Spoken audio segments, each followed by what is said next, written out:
Boosius presents an SA1 hack that I waited for called Freak City. We're 56 exits in, and we still have a lot to do because there's like 96 of them. Alright, what was the rule? If it's blue, I've beaten it. If it's red, I have not. So let's go north. This is as good of a level as any. You are a burger. What if it's going to be an actual hamburger or a... What? Guess burgers spin?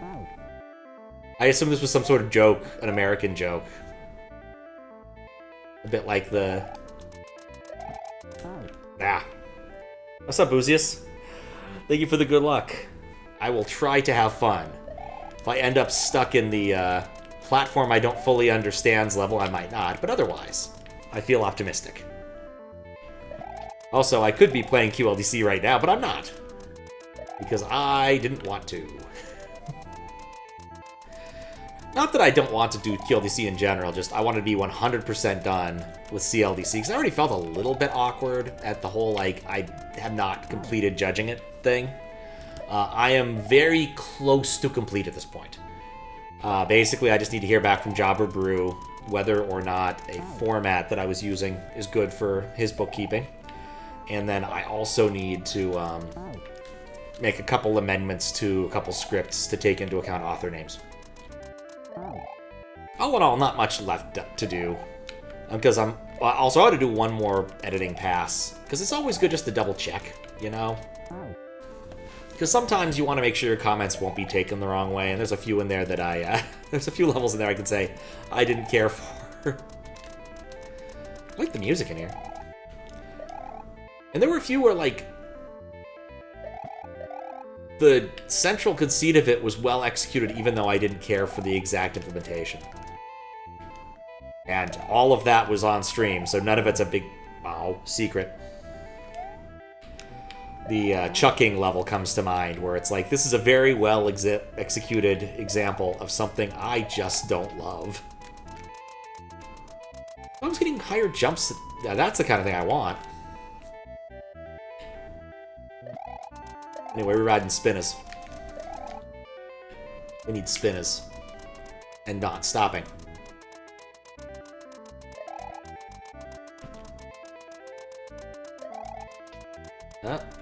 I'm alive. Holy cow. Hey, this is where I died last time. PB. Alright. Hey, look, it's a face. And a rainbow. Oh, that's nice. If we removed it, we would have defaced the rainbow. For some reason, that one did not make the Skittles commercial. Even though they had a lot of weird Skittles commercials. Like that one where the guy has the magic touch to turn anything into Skittles, a la Midas touch.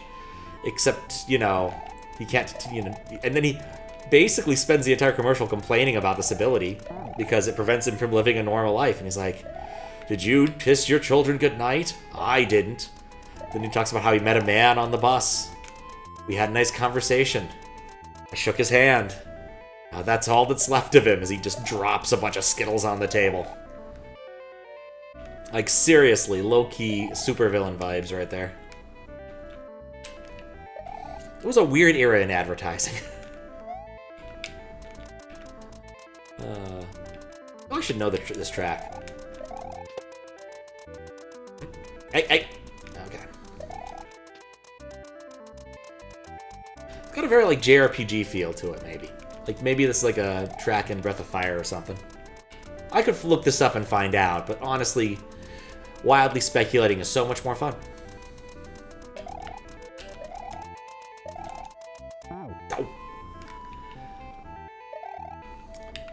But yeah, start QLDC tomorrow.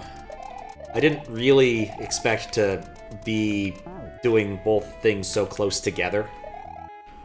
It was never my intent for CLDC to take as long as it did, but mostly it took as long as it did because I got sick. Twice. Once in November, once in December. And then traveled. Read about being a JRPG song? So what is it? You cannot leave me waiting in suspense.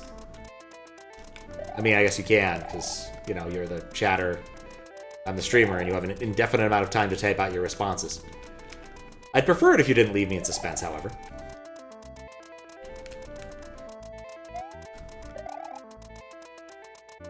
This seems like this shouldn't be hard, but yet somehow...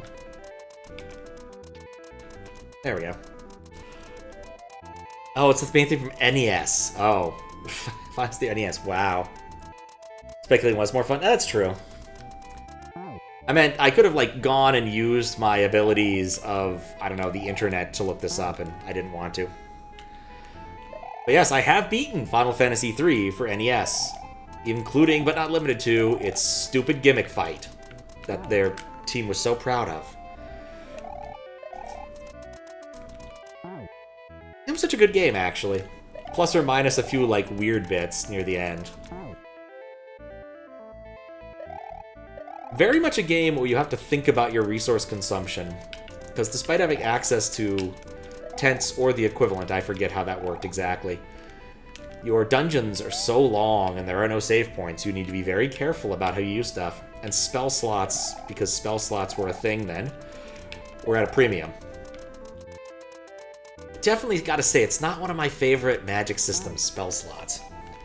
I don't really love it as a thing. Like, it's kind of weird being a wizard and being like, yes, I can totally do that tomorrow, because I didn't prepare that one. And you're like, bro, what are you even doing? What are you doing, wizard? Why don't you know that one? It's like, I didn't need create water today. Like, why just do you need to specify today? Like, why can't you just create water? You're a wizard. It's like, dude, I'm not that much of a wizard. Other games do not have to deal with this irritating dilemma. Dude in Lightning Returns, who sings an acoustic guitar song? Oh, really? Huh. I know the director of, like, some of the recent Final Fantasies is a bigger fan of the older stuff. Like, I know that in Final Fantasy, the JRPG, MMO, that... Why do I keep doing that at the time? That there's a bunch of references to, like, the Dark Cloud and everything. That's why you like Sorcerer better. It's true. I don't know, I just feel like the whole MP thing from CRPGs has always worked better. Well, the whole MP thing just periodly works better. In terms of giving you the options. And I've beaten Baldur's Gate. I've done the whole spell slot thing all the way through. I've never actually been a wizard in any D&D campaign I've been in. I did a sorcerer once. I did a bard once. The thing I liked least about bard, was... Oh, that goes higher than I thought. Oh, okay. We did it! 12. The problem with bard was nobody in the party wanted to be a healer, and so it fell to me eventually to become a healer, and I just didn't want to do it. Being a healer is boring. The bris. Alright, why not? Oh. What? Okay, no, we have to go back. Really? That is kind of cute that there's a dog down here in the various parts of ERAM. Oh. I mean, that has to be intentional. Oh wait, we can actually just sit there and appreciate it if we just jump immediately? Do I need to be one to the left? We don't. This is intriguing. You wonder if this is actually intentional. Or if I sit here long enough, the game will crash. But there is a message box. And a dog. So I do have to assume this was intentional. Like, the thing about it is none of this stuff is real. Like, this is just a scroll through VRAM that is too far. We're looking at, like, tile map data that's being reinterpreted as tiles. And, of course, an awful lot of this is, like, repeating zeros or other fill patterns. So it does render as garbage. I'm 80% sure that dog's on a different sprite layer than the scrolling one, obviously. It's on the same as the Munchers. But it's kind of fascinating just to watch it, in a way, you know? Interesting to see things visualized in a way that they shouldn't be. So, like, this is not garbage. It's just stuff that's not being interpreted properly as a 4 bits per color background, I presume. Doesn't look like a 3 to me. But it's fast. Well, it might be. I think the background is layer 3. I think this is layer 2 we're looking at, scrolling at us. Anyway, we can't really do anything with this. And I'm curious what the box says, but we can't get to it. Let's actually travel upward.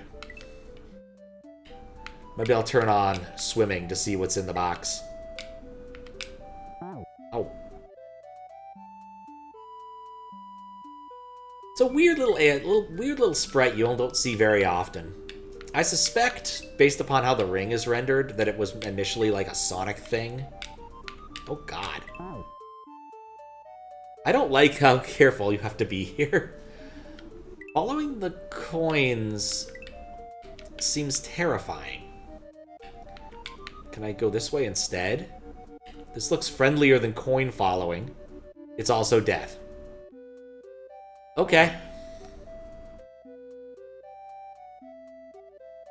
Alright, can I go... Does my speed... Yeah, my speed's lower without holding Y. Okay, let's just let go of Y. Because we need to, like, go slow here. He's munching upward or downward. You shouldn't be able to be hurt by running into his side, you know. This might not be the thing for me right now. Might require more precision than I care to muster at this hour. Okay, I see what I need to do there. I need to be a little more aggressive in grabbing that wall. I thought I needed to go left, but it's clear I need to go right there now. That's one nice thing about this game, is, like, I know that this gimmick isn't going to last. And so, like, having to do this over and over isn't that bad, because it's only probably be, like, 4 screens tall, maybe. Like, it could be a lot worse. Oh, what else? What else?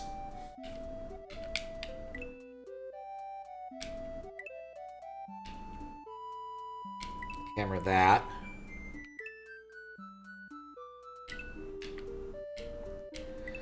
Oh, boy. But the moon. I know better now, I guess. Ooh.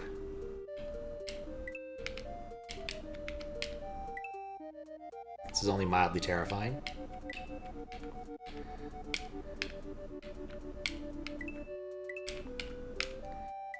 Ooh, okay. Are we done? No.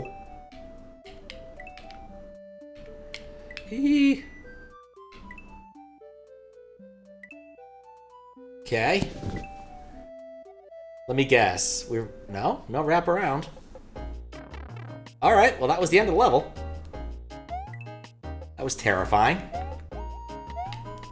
Oh wait, we can talk to the cat. Cat? I thought we could talk to the cat. Maybe he only talks on some levels. Oh well. What's up, Blueberry Bunny? How you doing? We're about to do something silly.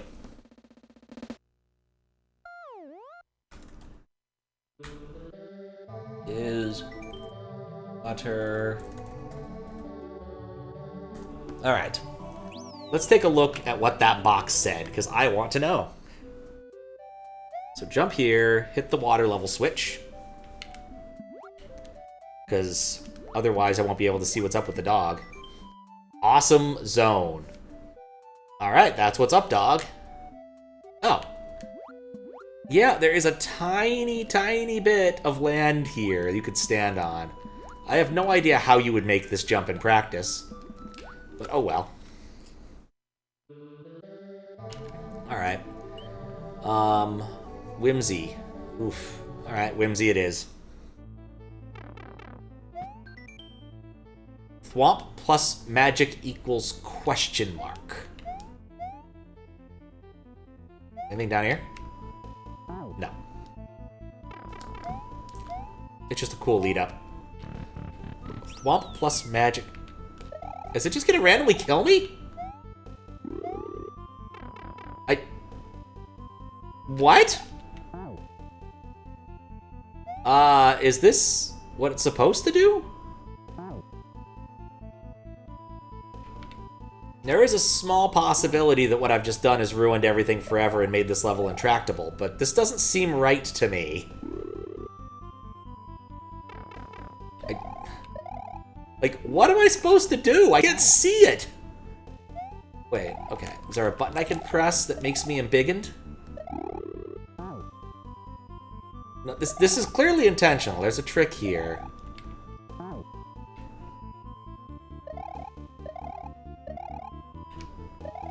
Also, the scrolling is weird, I just noticed.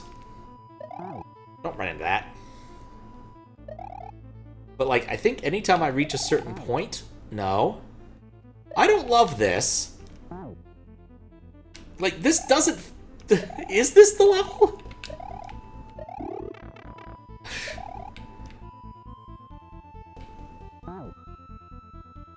It's every 5 seconds. Okay, good to know.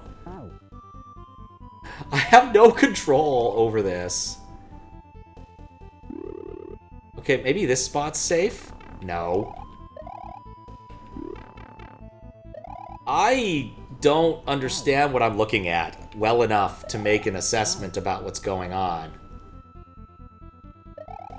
Like, it looks pseudo-random. It looks like it covers the whole screen. It looks like I'm gonna be categorically unlucky. And that I just have to hope that it's biased away from getting me killed.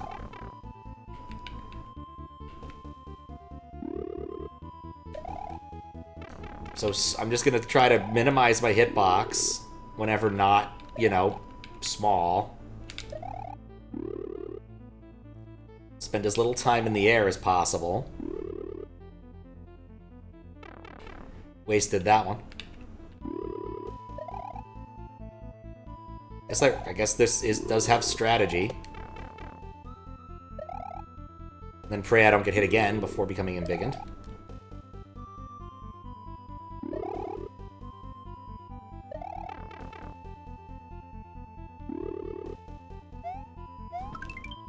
I had to. I didn't do it last level. Did I just hit that? I think I just did.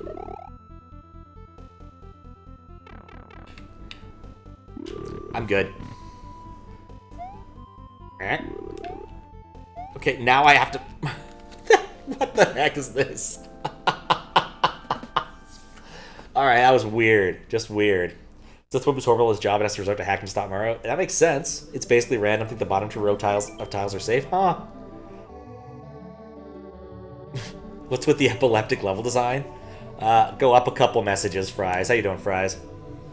How's Risky Fondue doing? Yeah, okay. Well, that explains a few things about those parts being safe. I'm glad that I went and beat that. That was not that difficult. Cement Man 2 with a vengeance. Why not? Oh, no! Wait, what? What am I trying to accomplish here?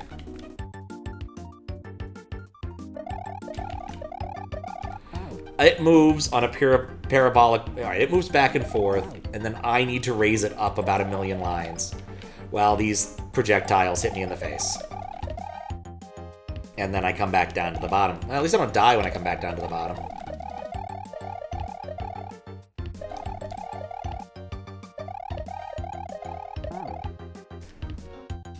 Good, a bit under the flu. Oh, it sucks. Hope you have a speedy recovery. It's been that kind of time of year. Talked with my mother today, and she had been ran into a bit of the flu when she went to go help out with my sister's new son. But it's just a little bit, a little cold. Could be a lot worse. You know, have you ever... I've probably mentioned it a few times on stream, but there's a movie called Breakin' 2: Electric Boogaloo. It's generally regarded as like one of the sequels that no one wanted of all time. I feel like this might in fact be in that class. I don't think I remotely thought, you know what we need? A sequel to Cement Man. Is spinning helping me any? I don't know. Doing kitchen stuff at 2 or 3 in the morning. Gonna listen and lurk. Alright. Just cleaning. Good call. Cleaned my kitchen today. I needed it. I've been lazy. No, spin jumping was working better.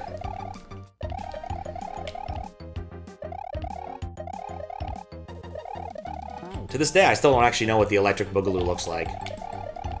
I'm aware the Boogaloo is a classic, like, kind of like twist-style dance, or at least twist-era dance. But only because of the Blues Brothers. There's a bit in the Blues Brothers where the titular brothers go to Ray's Music Emporium. And Ray is played by Ray Charles, of course, who's blind.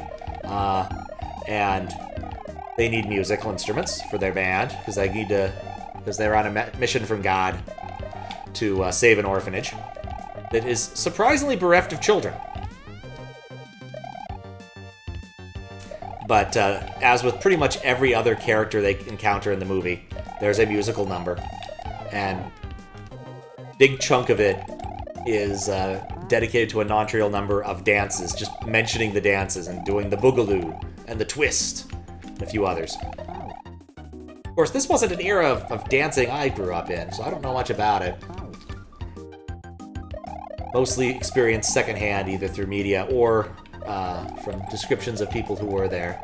This is why I know what both the mashed potato is and the Dracula twist, which is an actual dance that people did attempt, as well as the Monster Mash. But the Monster Mash was really challenging.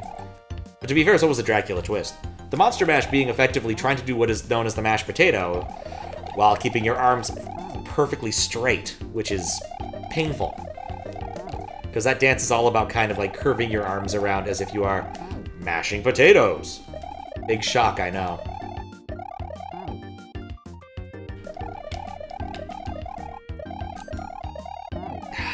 This is hard.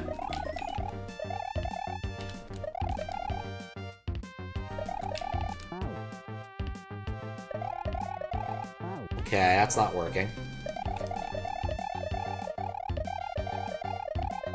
How high do I need to go?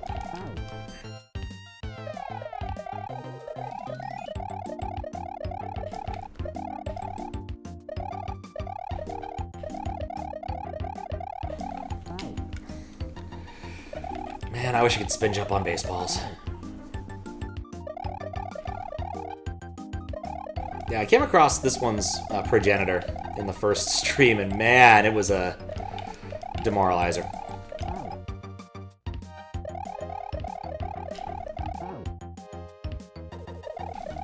Anyway, cool things I've done since. Cool things I've done since last stream. I played a bunch of pinball. Went downtown after I hung out with Fiskbit for a bit. Basically, it was like, hey, could you give me a ride towards I-5? And I went and walked all the way up to Belltown from the baseball stadium, which was nice. It was a bit of a cold walk, but it's a pleasant enough walk. And went down to Jupiter and Just the Tap to play some pinball that I can't play elsewhere, and was very disappointed that the Black Knight 2000 was broken at Just the Tap. Happens more often than I care to admit, I think.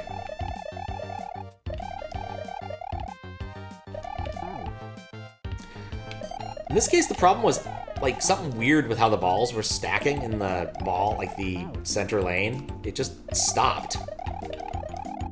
There were 4 credits on the machine, so clearly people really wanted to play it, but just didn't have the wherewithal to. I put up a few high scores and messed around a bit. Got a bunch of freebie games. But nothing too exciting. Oh, hello. No! No! Why? No!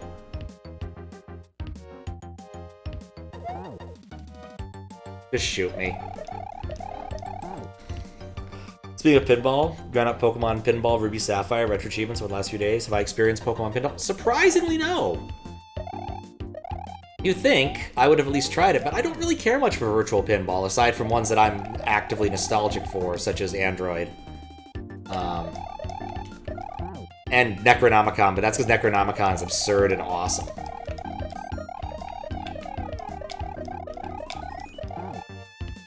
But I hope you had fun. I've seen good things. What was I reading? Well, this was forever ago. I was reading about someone's attempt to, like, reverse engineer the format of Pokemon Pinball. I think it was Gold Silver, for the purposes of, like, Twitch Plays Pokemon and just adding extra Pokemon.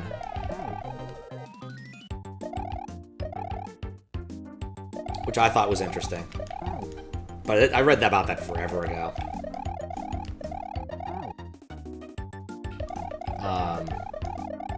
Yeah, some good Stern games there. I spent some time with Stranger Things. I really like Stranger Things.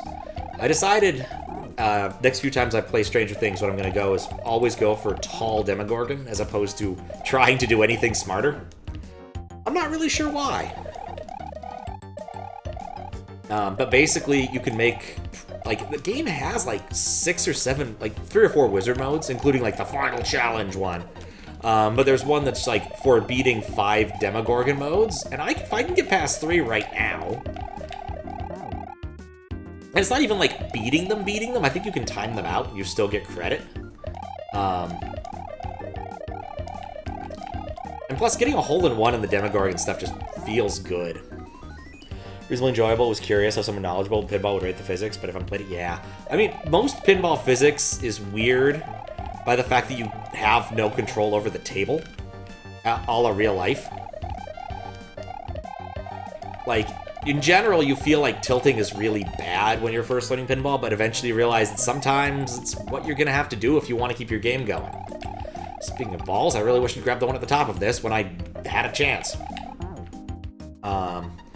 But, like, they add nudge mechanics and stuff, and, you know, it's nice, but it doesn't really scratch the itch for me. I imagine for some people, like, it's also very nice to be able to learn the rules without adding quarters, which is good, because some pinball machines, even older ones, have surprisingly complicated rule sets that you might want to spend some time and play with to learn. Something new, Pointless. Just having a low couple days, I was watching a guy whose YouTube work I enjoy quite a bit, which is basically, and he hasn't done it recently, which sucks. He's trying to get to, like, the entirely finished pinball games. Like, it entirely finished the machine. So, like, example, Jurassic Park. There's the ending, the escape from Nublar. Nublar is the name of the island in Jurassic Park. Did not know that until I played this. But you have to get through that wizard mode and collect all of the things to get the true ending multi-ball called When Dinosaurs Ruled the Earth, and you just get a ridiculous number of points for playing pinball at that point. Because, to be frank, you deserved it. And it's a 6-ball multi-ball. There's probably some rules. He didn't know what they were. I don't know what they are. But learning nudges would actually do anything is a big part of getting the mastery. Yeah, exactly. The thing is, even if you're not one of those dudes who, like, throws the machine across the room, like, even small nudges make a difference in terms of what you can actually accomplish on a real table.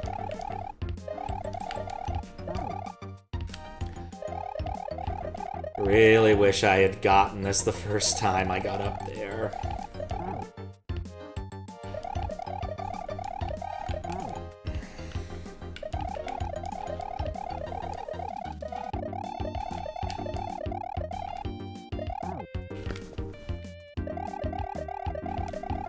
Anyway, end up hanging out at one of the places until after hours for a bit and playing a few games with some regulars and staff. It was nice.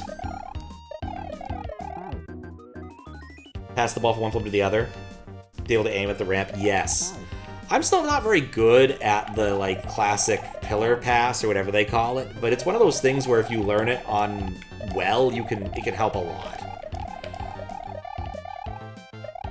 Because sometimes I'll be playing a machine that I'm not great at and be like, well, how can I get my ball from here to there? Being able to do a flipper pass, well, that answers one of the questions pretty distinctly. You can just move it. There's always a risk. But it might be worth it. For Pete's sake. Literally wish I'd known what I'd done at the beginning. Anyway. Noticed on Saturday that at least one of the local places had a leaderboard for the month, so I sat down and, well, not sat down, I stood up and pinballed well enough to get myself on most of the leaderboards in a position that wasn't terrible. I think I had 5th on one of them. I got 9th on another. I had 50th on one. They're old school. I'm just not that good at Godzilla anymore. Like, my Godzilla was never consistent. But it sure hasn't gotten any more consistent.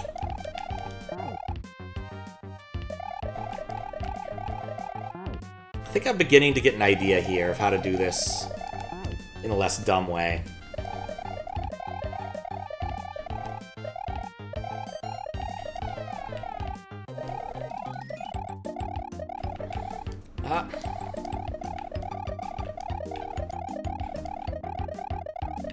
No!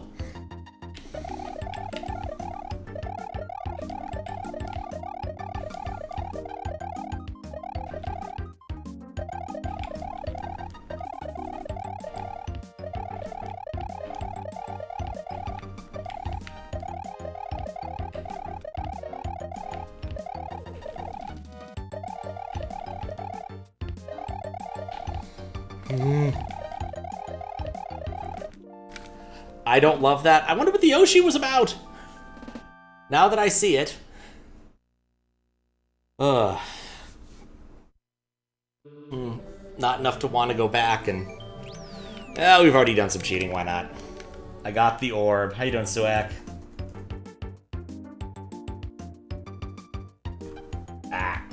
Let's see what that is about.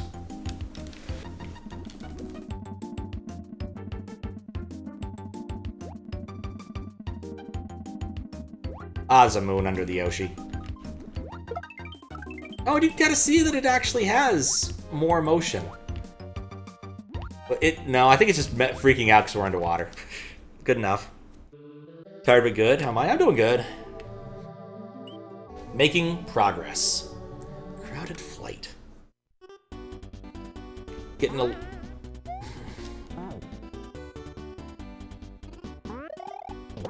What am I looking at here? Getting excited for QLDC. I'm at a point where... okay, so I can't just outright kill them.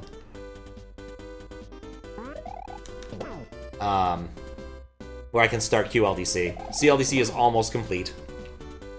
I turned in a few things with the caveats that I may want to make some amendments. So I just want to sleep on some of my editing changes, and then tomorrow, hopefully, I'll have submitted all the documentation I'm supposed to. Oh, wait. I could have just gone over that. Thanks for the GG. Jeez, okay. I can just stand here. I can't just stand there, because he wiggles. But a judging schedule? You know, the thing is, I just didn't expect CLDC to take as long as it did. Like, I wanted to be done last week, and then I didn't. And a good amount of that's on me, just by being lazy. But a good chunk of it also was just I traveled a lot in November. Because, like, we didn't get the judging packet until the week before Thanksgiving. And I was already, because of the delay, and I was already on the East Coast by then, which meant I wasn't really going to be able to do much about it until I got in. Yeah, I was hoping that might make a difference. Nope. But my general goal in any given year is to judge maybe 2 contests, QLDC and something else. I can tell you, I will not want to necessarily do that this year. I think CLDC with how long it took. And honestly, like, CLDC didn't even have that many entries compared to some other levels on contests. Where...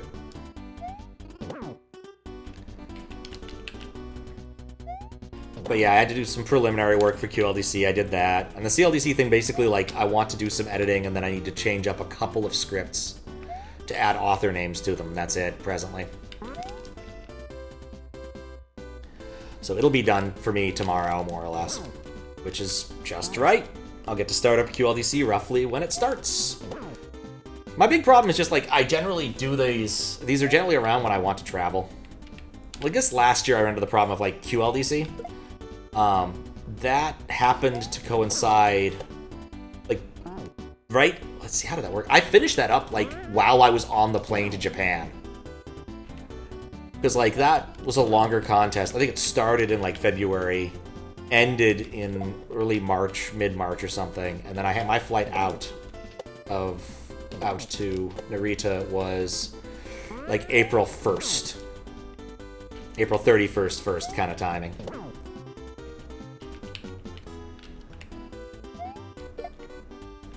Oh, yeah, this is... no, I can't do that. Okay, so I actually have to ride that one. I guess I need to learn how to do this now.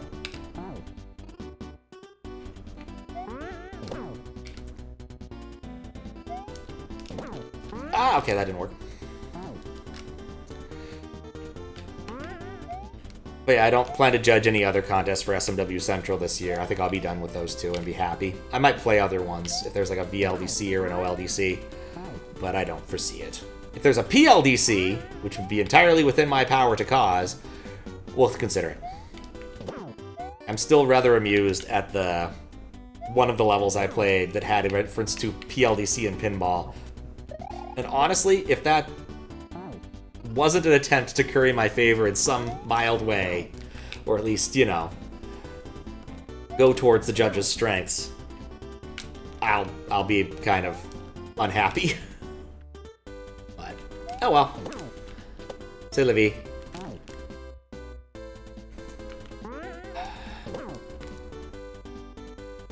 But yeah, no plans for travel for the time being. I don't have any interest in going anywhere. I need to do stuff here. The biggest thing I have coming up, and it's scarcely big, is Comic-Con, Seattle Comic-Con. Sometime in March. I think early March, mid-March. My sister's coming over for that and wants to stay at my place. Okay, try that again.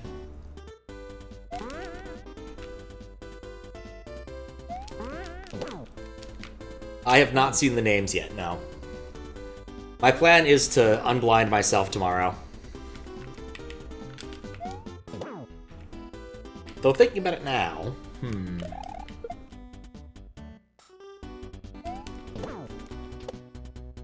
like, the pinball one I definitely think was made by someone whose name I would recognize from chat.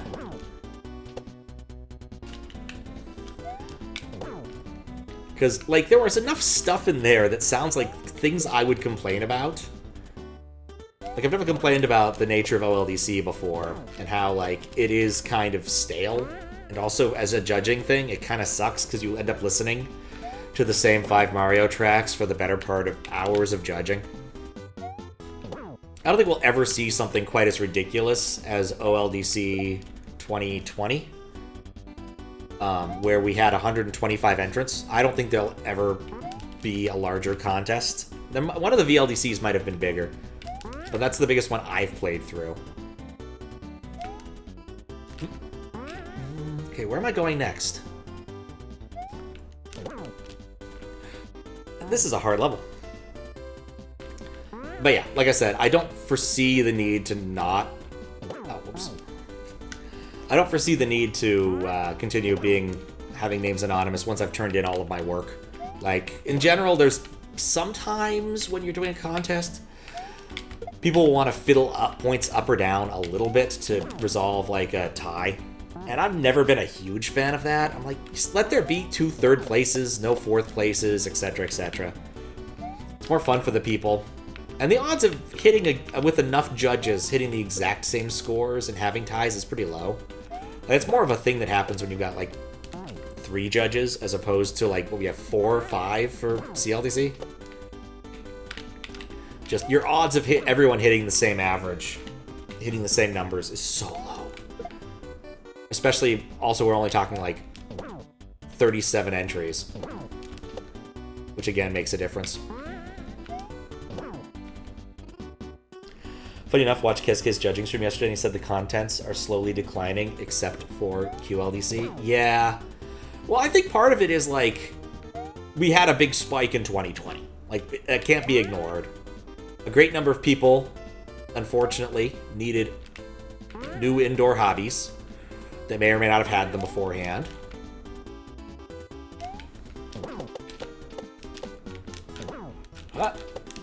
Okay. God, I would have killed for a midway. Maybe not 2026. I should not speculate about the 2026 calendar issue. I think that to some extent it's just a matter of there's always been a declining interest in creating a full year's worth of knowledge about what we're going to do. Like, it's just kind of hard to know in advance if there are going to be people available 16 months out or what have you to specifically do a specific thing.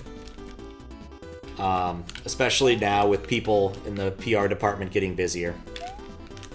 Damn it! I don't love this level. BD went in the calendar, except they've stepped away from letter roles. Yeah, BD has a humongous new role doing some stuff in an official capacity for GDQ, to the point where I suspect BD might be being actually paid for it. Like, that level of responsibility and role, but I can't speak for them. But then, like, other people are less on the ball than that. Like, we have a fairly large PR staff, but, like, as long as it came out of their mouth and not mine, that's more or less what I'm trying to do here.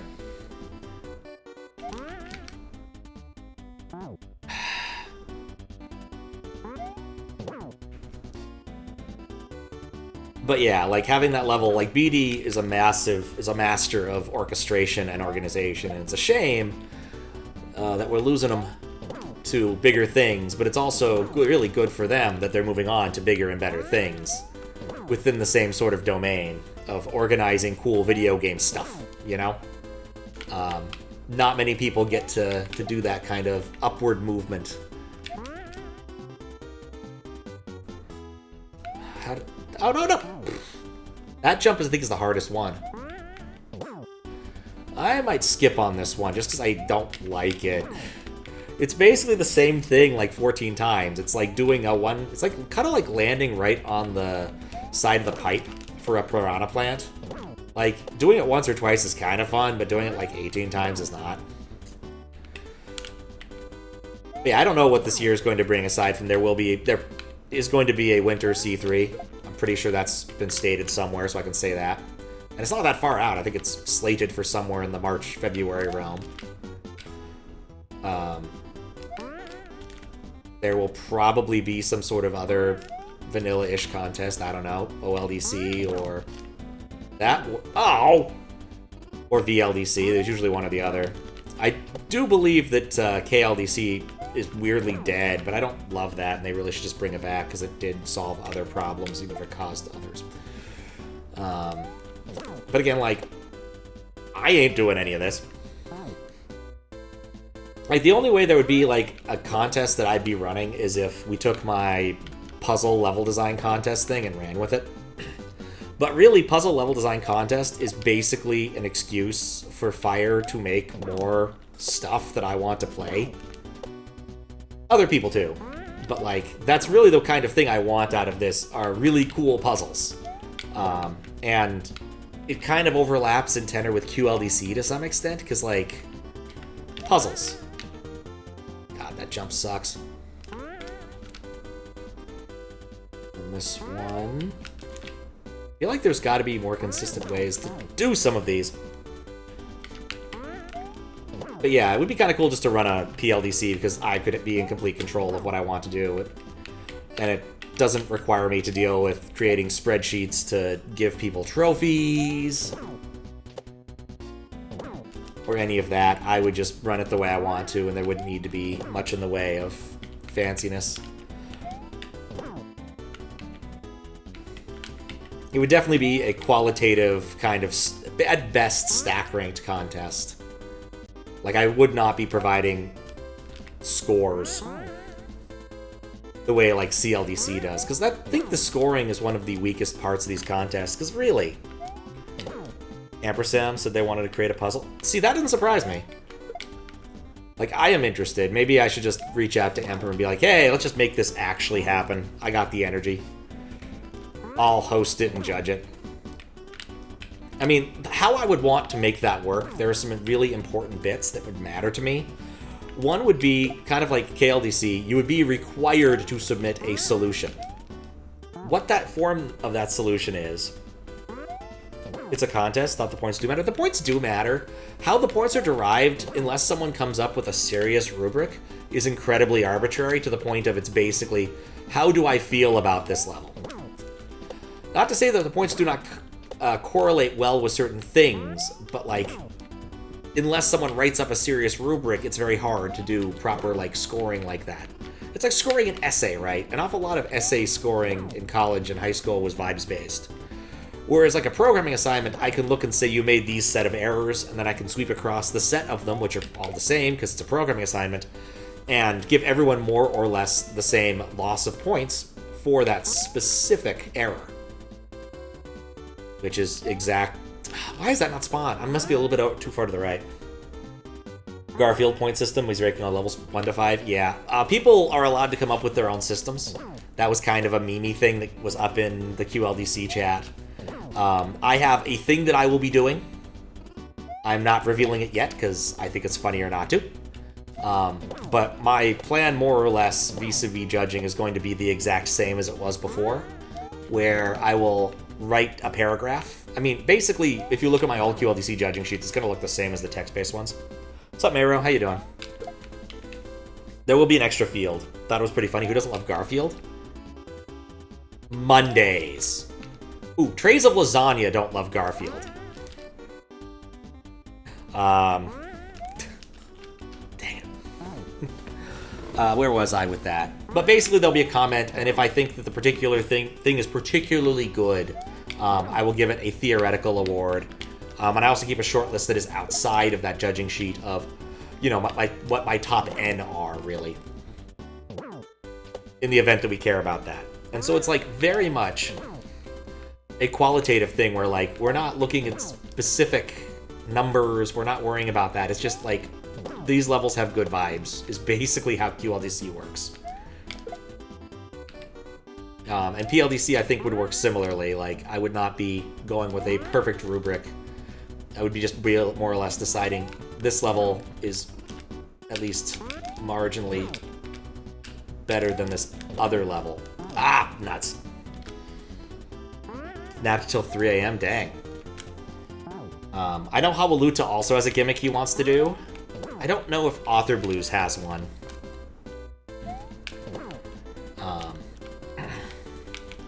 Gotta say, it's one of the, like, lowest turnouts for judges I think we've ever seen.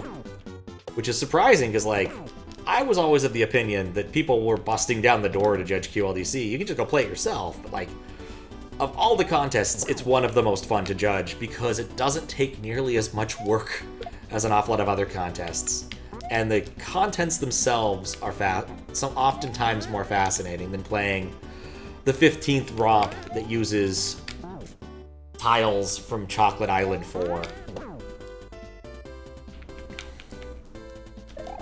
And certainly not as difficult and irritating as KLDC ever is for people, because the difficulty on that could get exceedingly egregious. I remember watching Louis Doucet, like, grind out a level, I want to say that took him, like, wall time, maybe 24 hours? Like, it was an exceedingly... Is this what you're supposed to do? Is this how the level works? If you're doing it right? Or those blocks that are lodged into the ground? Yes. That was probably very cool when it first came out. Playing the 2026 in the order on the forum. Yeah, that's not the order I'm gonna stick with my randomization strategy, as per usual. Like, it's going to be completely random based upon the Python function that looks and says which ones are left, because it's the easiest way for me to organize these. Like, back in the day, keeping track of what I had done was much more annoying, but now that I have the computer to think for me here, it helps. Or really, it just queries the SQLite database that tells it which ones are, and I need to move the pointer forward now that we're done with CLDC. Ah. Alright, let's try doing all of them the way... Never mind. Either way, looking forward to it tomorrow, unless I get hit by a bus or something. Like, I don't have a whole lot in plan tomorrow, aside from working on a few random bits and bobs. Doing some more cleaning. I have been working on, because it was requested somewhere on YouTube. So when I play in 3.4, you can definitely see chat. Like, it's some derivative of this particular chat box that I've been using for a good number of years now. I want to say I first started using it around when I played Final Fantasy VII. Because, like, I wanted something to be on the screen, I just didn't know what to do. Oh, it despawned. Weird. No!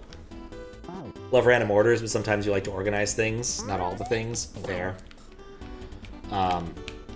But yeah, when I'm playing a 16:9 game, unless it's in ads mode, I don't have chat on screen. And so I pulled out some old code. There was actually a second version of the chat box that I had played around with.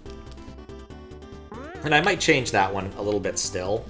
There's a bit in there that I don't find aesthetically pleasing, and I might do a little more CSS work to make it work. But I'm happy with what it's doing right now with respect to how it's behaving. So I might give that a shot when I'm playing Pokemon Next or some other 16:9 game. Right, I just need to be a little further left. It's a very finicky level. Alright, I'm done with the finicky level. We'll come back to this. It's a dot level, so I don't need to worry about not knowing I haven't done it. Let's do when pigs fly or float or something. Alright. Huh. Are pigs also keys?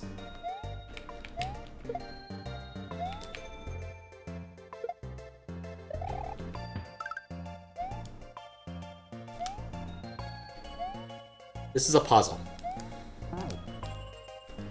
This is a puzzle. Pigs fly or float or something.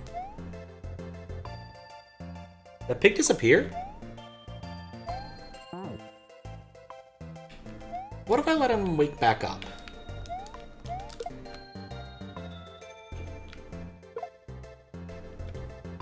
Is he a Galumba? He is a Galumba in behavior.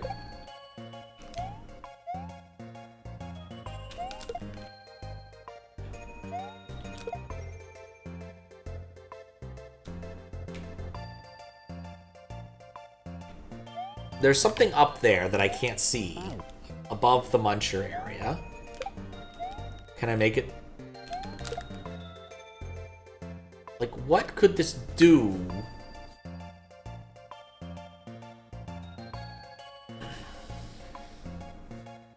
Where could I want to place this? Can I make it across this?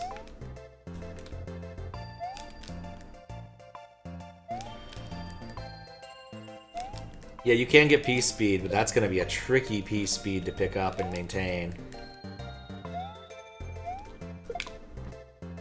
With the pig. When I kick it up there, it never comes back.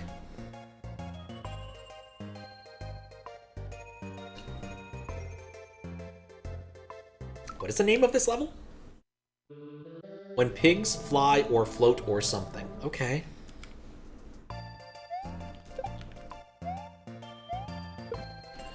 Not a sprite killer.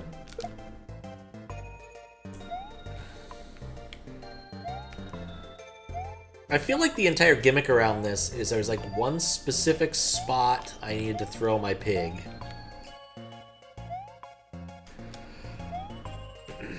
Feeding the pig to the Muncher? Well, it had to happen. Muncher's gotta eat. Alright, let's jump over here. Like, once I'm over here...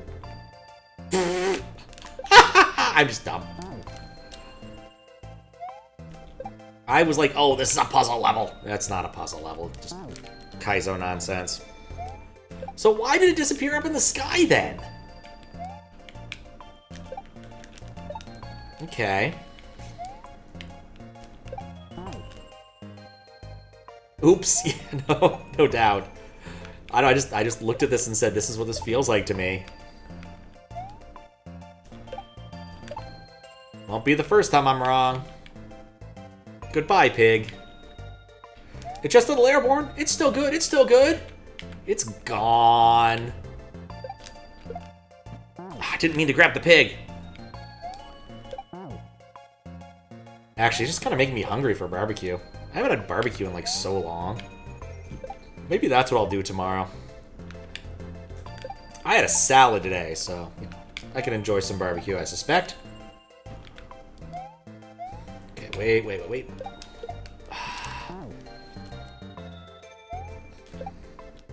It was the keyhole. Looks like it because the sprite stacker sprite. I mean, it was the keyhole. I was thinking there has to be a key. It's called when pigs fly or something. Like, I wanted to make the pig fly. Didn't realize that the pig was already flying in all the meaningful ways. Anyway, long story short, if Ampersand is thinking about a puzzle design level contest thingy, I should get in contact and let's make this happen. Or maybe make it even an official thingamajig. Because, like, this is something I personally want to see happen. I suspect Author Blues would be interested in judging, because I know Author Blues likes puzzles. He probably likes them about as much as I do. Maybe not quite as much, but probably in a similar amount. I love me some puzzles. Since I've been seeing the Temp6T's like daily uploads, it reminded me of there was a Pokemon Showdown puzzle this year, which was interesting. Basically, it was a Pokemon battle done on Pokemon Showdown, except via some format where all of the Pokemon could be unknowns with different abilities and stat spreads. So basically what they were doing was they made it so the puzzle effectively was, here is a Pokemon battle, and guess what all of the Pokemon are based upon skills and abilities that they used in battle and effects that were happening. I was not involved in solving it much, aside from basically cribbing out the word positive. But it was fun. Seen Magic Keys. Ah, dang it, that pig thing. Tool-assisted puzzle rooms? I have not. Tool-assisted puzzle rooms seem cool to me, but also tool-assisted is a genre of thing that I don't have a great, like, knowledge or love for. Massive respect, but not any particular amount of love, unfortunately. And an awful lot of, like, tasking stuff is effectively puzzles for people with slowdown and other such tools. Like, Daiso not too long ago made a weird puzzle hack. Oh, got a pig. Sprite killed it. Okay. 1, 2, and I was late. Tool-assisted puzzle sounds like calculator math. I mean, technically speaking, during the MIT Mystery Hunt, all puzzles are more or less tool-assisted in some respect.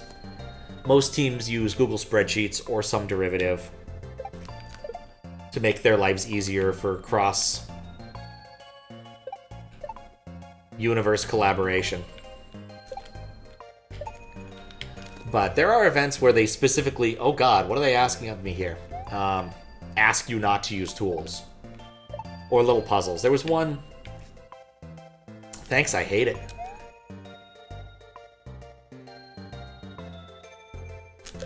Oh, I missed it. Oh well. There was one a few years back where you were basically required to recognize various, hey, little piggies, living piggy lives. You were asked to basically do some tasks, and you had to memorize like some things in Braille and other things, and people could technically cheat, but you were asked not to, and there was a Zoom call. But, you know, other people could see if you were cheating.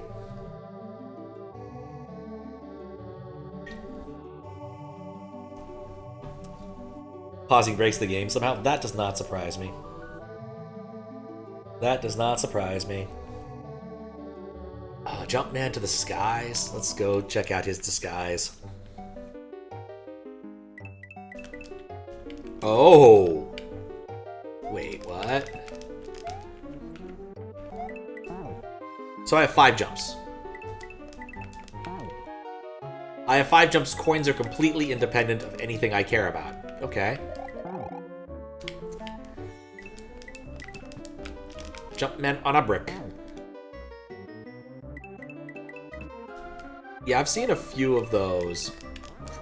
I find them disturbing and impressive. I might have seen one of Magikey's things. It was a long tool-assisted bit. And, like, it involved cloning shells and doing all sorts of nonsense.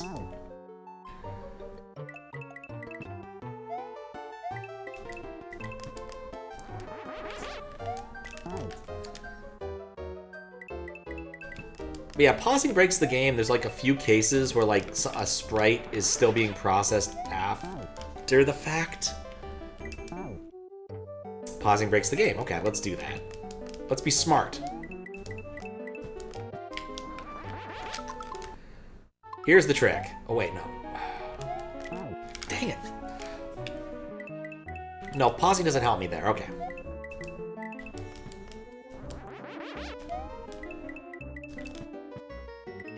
Like how there's always a couple more jumps than are necessary. I appreciate that. How high up am I gonna need to go? I think I've discovered the hard part of this game.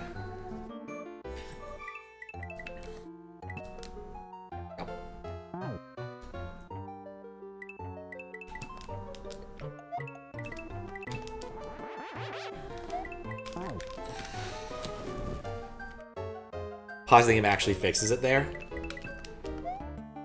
With respect to... like, what I thought I could do, and this is one of those things I occasionally do while playing Kaizo, is I will pause when I am on the ground and don't want to jump to start a regrab or something, because I have forgotten let go. It's not ideal, but you can do it. It's a trick.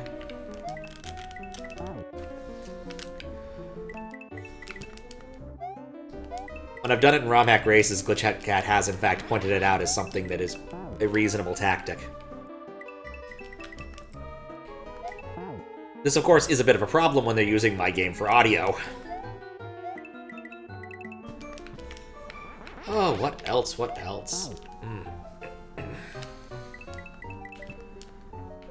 I'm caught up again on Dungeon Crawler Carl. Since I subscribe to the Patreon now, I get the chapters as they're written, and occasionally retconned. Looking forward to seeing how this ends. Because it does look like they're gonna do... he's gonna go through 2 floors on this one.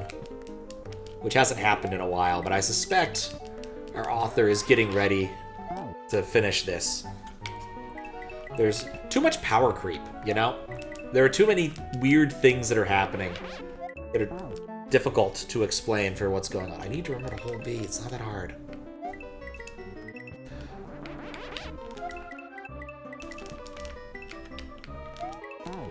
Need to remember to hold B. It's not that hard. I also saw something bizarre recently. YouTube recommendation. Pokemon Cryptics. One of those daily puzzle sites where dude provides a Pokemon-based cryptic clue.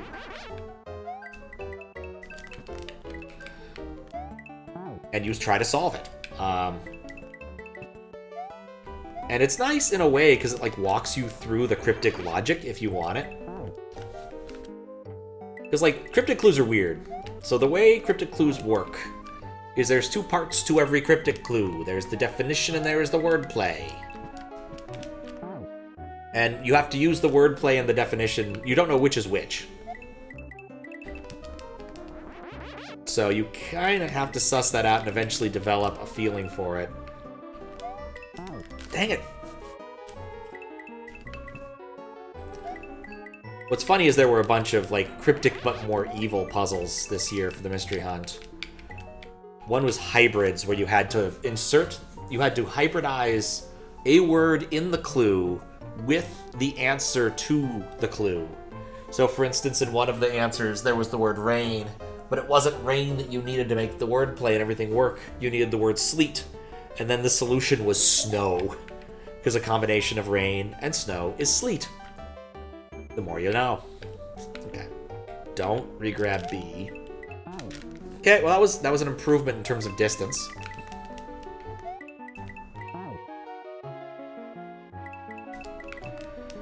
I guess also, things I need to look into since I want to start QLDC soonish is if there's a logo. Because I think the answer is no. And I at least have been trying to put more work into my YouTube thumbnails. Since I can't just make a face and put, like, a bunch of arrows on it. I want to at least slap the logos where appropriate.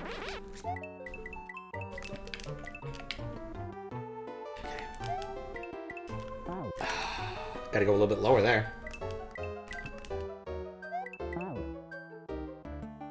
Cool profile pic to have. Oh, is that the missing graphic one?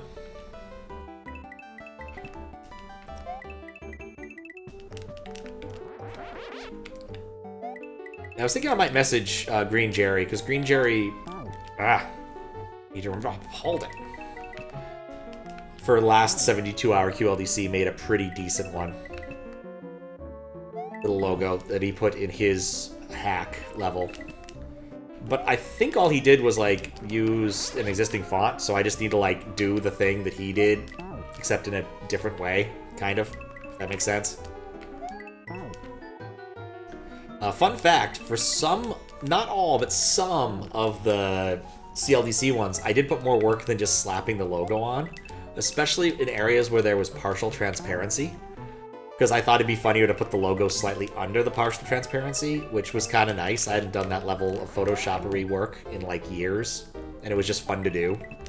To remember how to mask things off and get your layers squared for that kind of nonsense.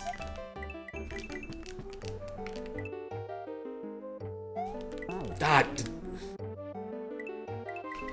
some layer levels do not work with my brain.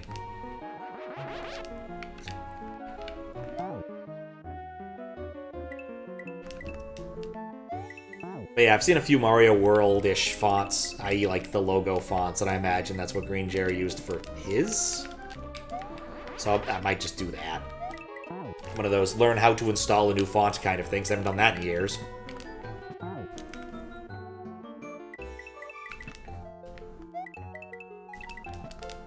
But yeah, I'll probably be trying to turn those around relatively quick. Like I said, start tomorrow. Give myself a few days reprieve. I still have a few things sitting left in the queue that are not terrible. Necronomicon Pinball being one. Okay.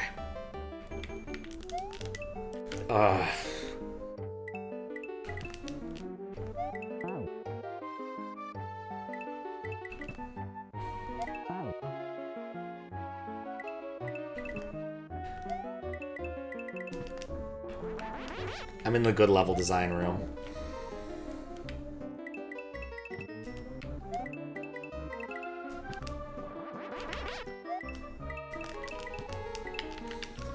If these were an instant kill, I'd probably try to go through the hole there. Oh boy.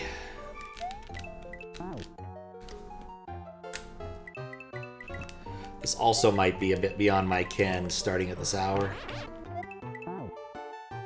Alright, I'm skipping this one for the time being.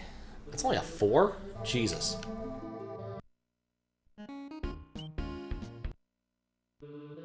Sometimes navigating these areas is tricky. Alright, let's try the one next to the pigs. Megasmilax Skyway. That's not a good sign.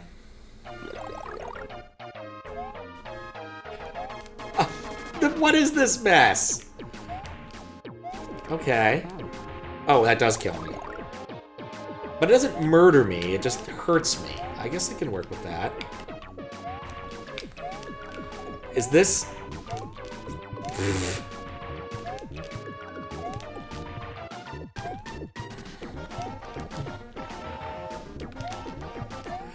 Ah!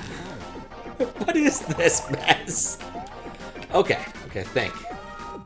I'm going to bet I can spin jump on our buddy Clyde here.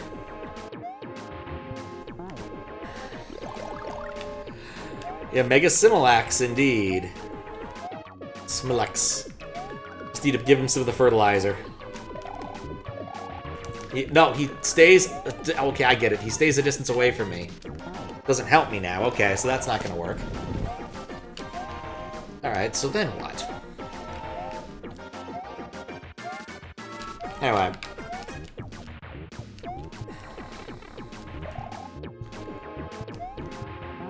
Oof. Maybe I can spin jump on the bullets? You cannot spin jump on the bullets, I'm just calling it now. My god! Oh, thank you for the follow. Enjoy your fish. Up here in the sky. It's a skyfish. Well, I wonder if this might work. I was hoping to keep him further off screen. Ah, no.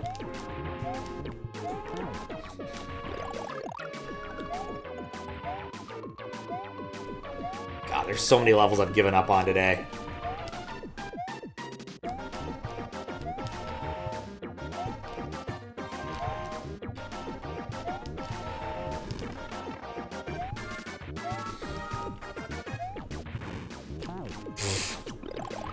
Okay, what if I do... I'm trying to think of what to do here. This is nonsense.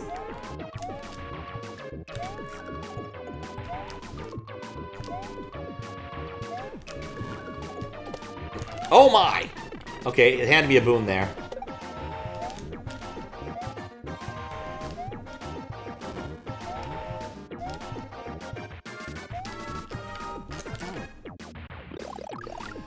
Okay. I can't believe I jumped off the disco shell. That was freaking cool. I need to be on the further side of the screen. I need to jump when it's necessary. I need to not be dead when I'm booned. Oh, I granted me a boon. Yes, okay, fine.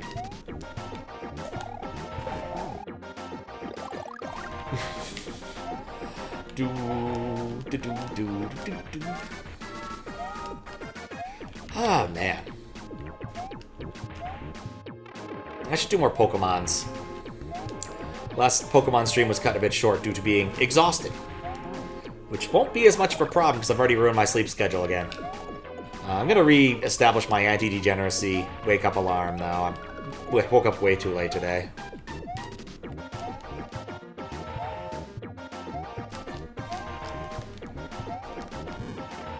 Ah, crap.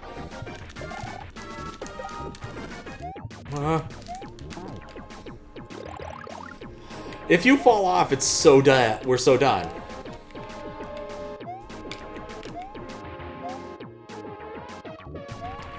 Two, one, two, one, two, what? Two.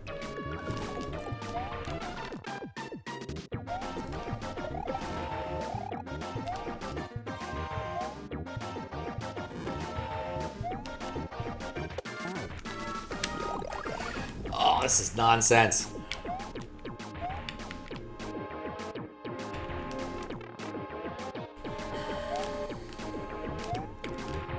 Thinking maybe I could keep him from... Like, the problem is standing still on this thing is hard. Okay, maybe I'm overthinking this. He lands about here. One, two... What? Nope. I need to be jumping.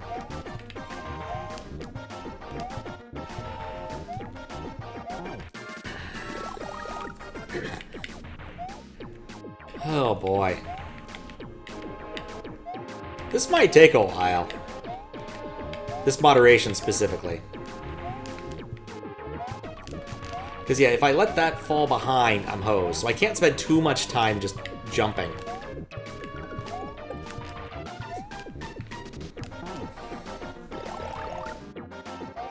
Oh, boy. And when am I going to declare I'm done with Pokemon? Like, I know I wanted to go and get, like, the basic decks done. Which means I probably should start, like, trying to wrangle some trades. That was different. Because, like, I need the other starters. Like, that's a clear and obvious thing I'm going to need.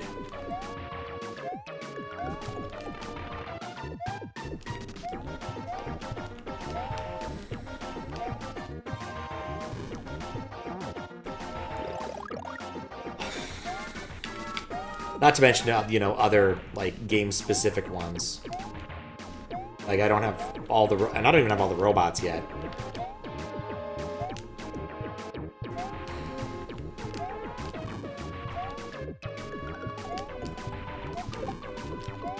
You know, the sad thing is this was like a with power-up PB.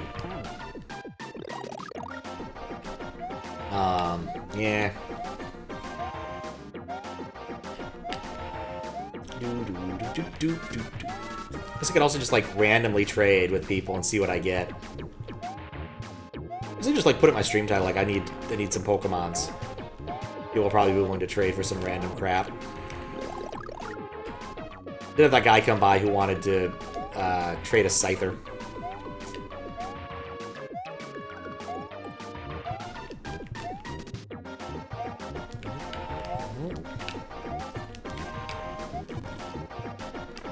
Oh, what? No!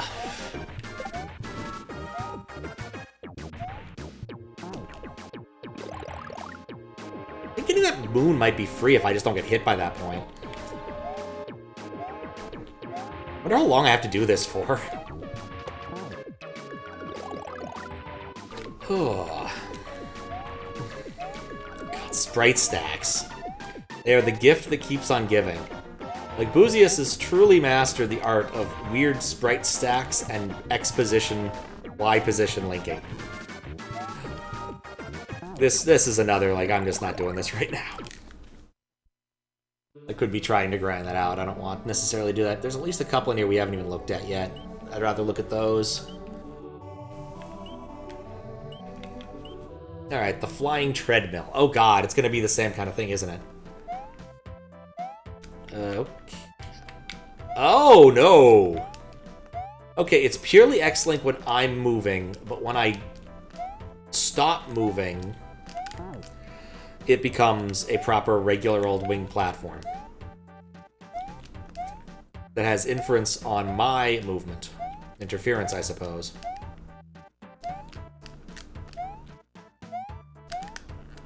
That's a sketchy jump. Wait, what?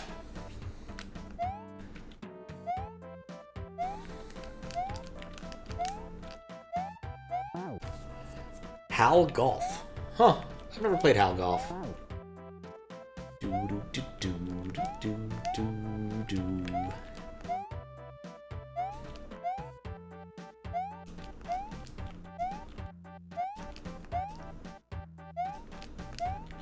Is it just a golf game where you're named Hal? I feel like... Oh, I see. Maybe what I'm supposed to do? Oh, that's... mean.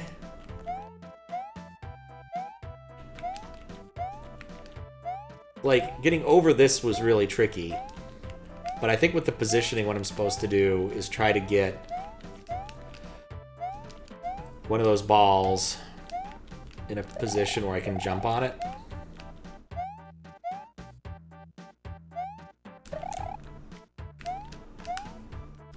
Because, like, this does not seem possible with just the height granted by this stupid block. Makers of Kirby? Ah. Hole-in-one golf. Huh. Yeah, I just need to channel my inner Panga.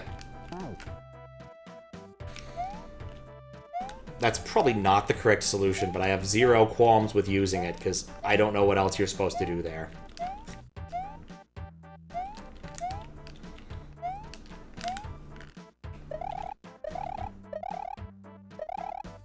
Yeah, I'm pretty sure Hal's the makers of Kirby.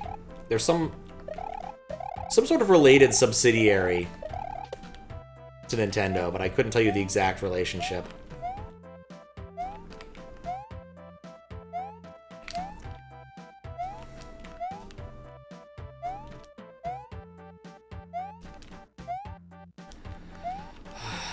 Seriously.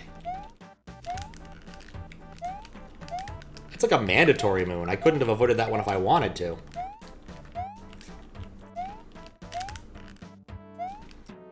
This is the exact same problem as from earlier.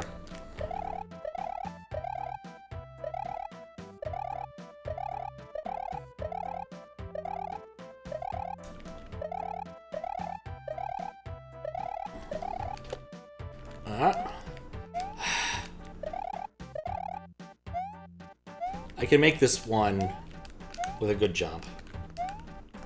Now we're done. We are done with you, Lakitu. Almost all Kirby 2D games have a secret room with the word HAL in them. Huh. In those star blocks. I didn't know that. That's kind of cool.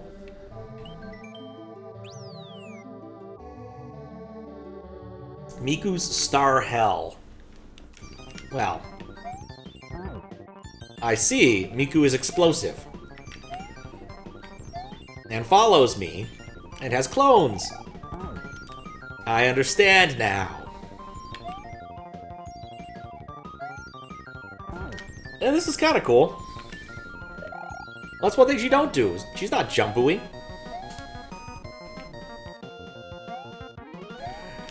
I feel like 500 clones are in the background does not make this task easier. It is very cute. This does make me wonder, given the sizes, is there a Miku sprite that exists? Was this something Boosius made himself? Like, I just don't know.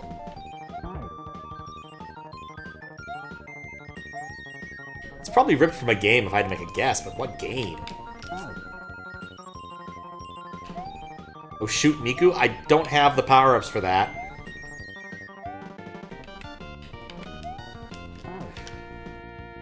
What's up, Max? This is not Miku from Mario Maker. She was in Mario Maker? I mean, I guess if Honda Civic and Baby Metal could be in Mario Maker, I guess there's nothing stopping Hatsune Miku except for pizza deliveries. Mario app featuring Hatsune Miku. Moongit. Bye, Miku. One of the amiibos has one of the monster costumes. Oh, interesting. Huh. Also, what's up, Max? How you doing? Number 130. When you press up, she says Jumpu. That sounds cute. I haven't thought of Mario Maker, the OG, in a long time. Sentient Airplanes. Ah. Is this what I wanted to do?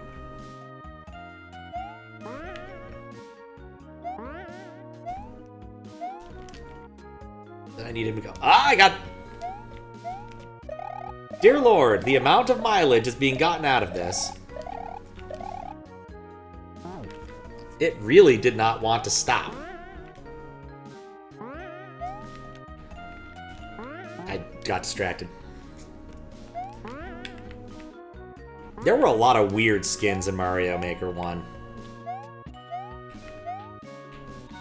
Okay, what happens if I neutral? No, up. When you push up, she introduces herself. When you jump, she says jump. Well, that makes a lot more sense. Oh, and these are explosive chucks, so I can't jump on them. That seems important. Sentient Airplanes is definitely like a jump team level name.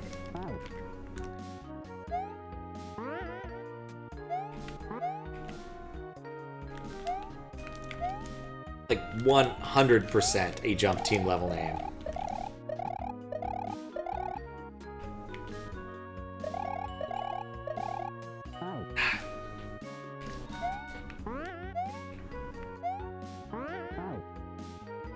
Yeah, that'd be a bit of a challenge to port to SMW, like, straight up, because, you know, she doesn't have to do quite as many things in Mario 1.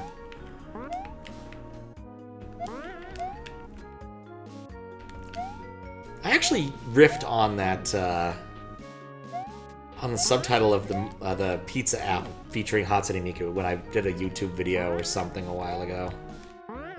It's like, well, that was it, was Waifu Hunter app.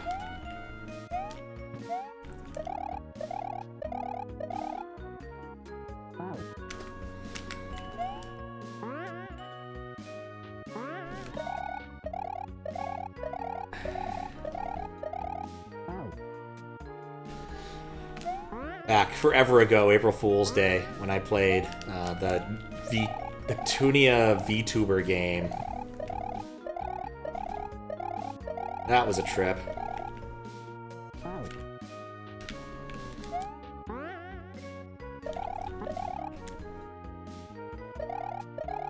Oh man, that's where we get our Hatsune Miku TTS from, by the way. I thought it'd be funny to have her as my TTS during that stream. Oh, that... I don't love this gimmick.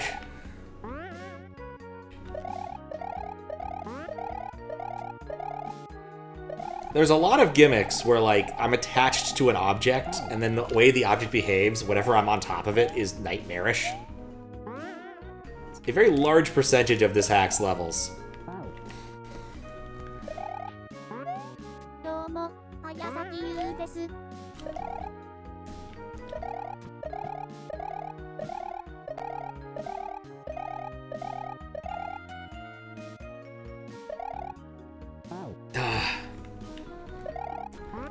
Funny thing about that game, basically, no matter what character you pick, the camera immediately wants to give you, like...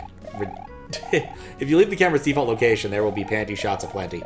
But just because of the way that game is. That was a trip. Different times, different eras. Some thankfully over.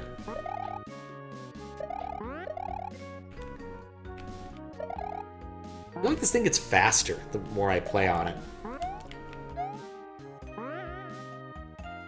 Like I can overcome its speed at certain times, but not all the times.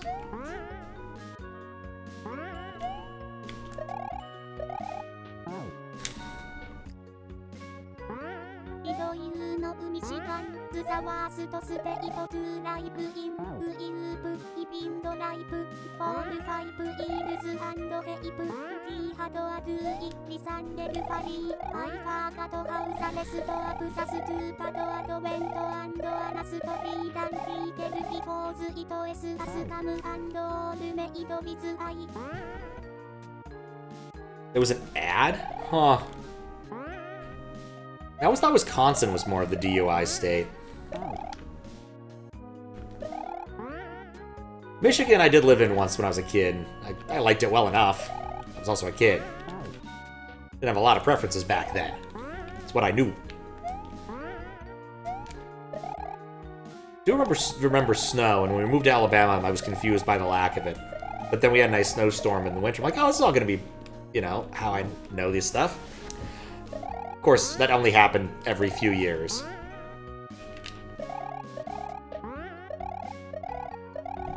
Even now in Seattle, we occasionally get some gnarly snow, but it happens like once every 5 or 6 years, and people still don't know how to deal with it. Oh, God, what? What's up, Hawaluta? How goes? Gotten started with the questionable stuff yet, or are you still working on things that need doing beforehand? Ad on YouTube, it's so annoying. Plus, it's obviously made with the I don't watch enough ads on YouTube. Only time I ever see ads on YouTube is literally when I'm on mobile or something and I just don't care. And I'm usually listening to the same things. I also get like weirder ads. Sometimes I've been getting like Spanish ads, and I don't know why. Of course, you also do not hear me complaining. Been at work since the things were released. Ah, fair.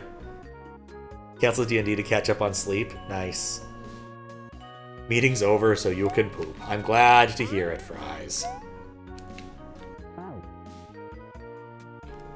Playing D&D tomorrow night? Yeah, I'm probably going to play D&D Friday. I've been on the fence a little bit. Probably will if the weather's nice enough. I like the walk over there.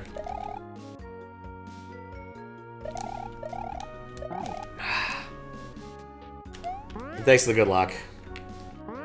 Keep discovering levels that are like this, or similar to this, where I'm just dealing with an X-Link sprite.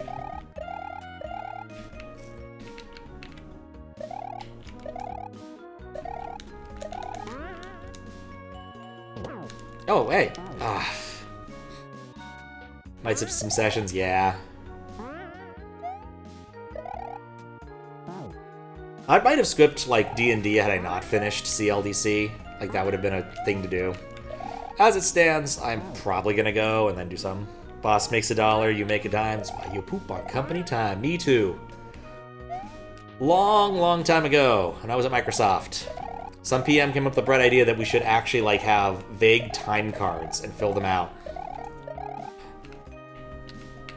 And the way they wanted it to work is that we would,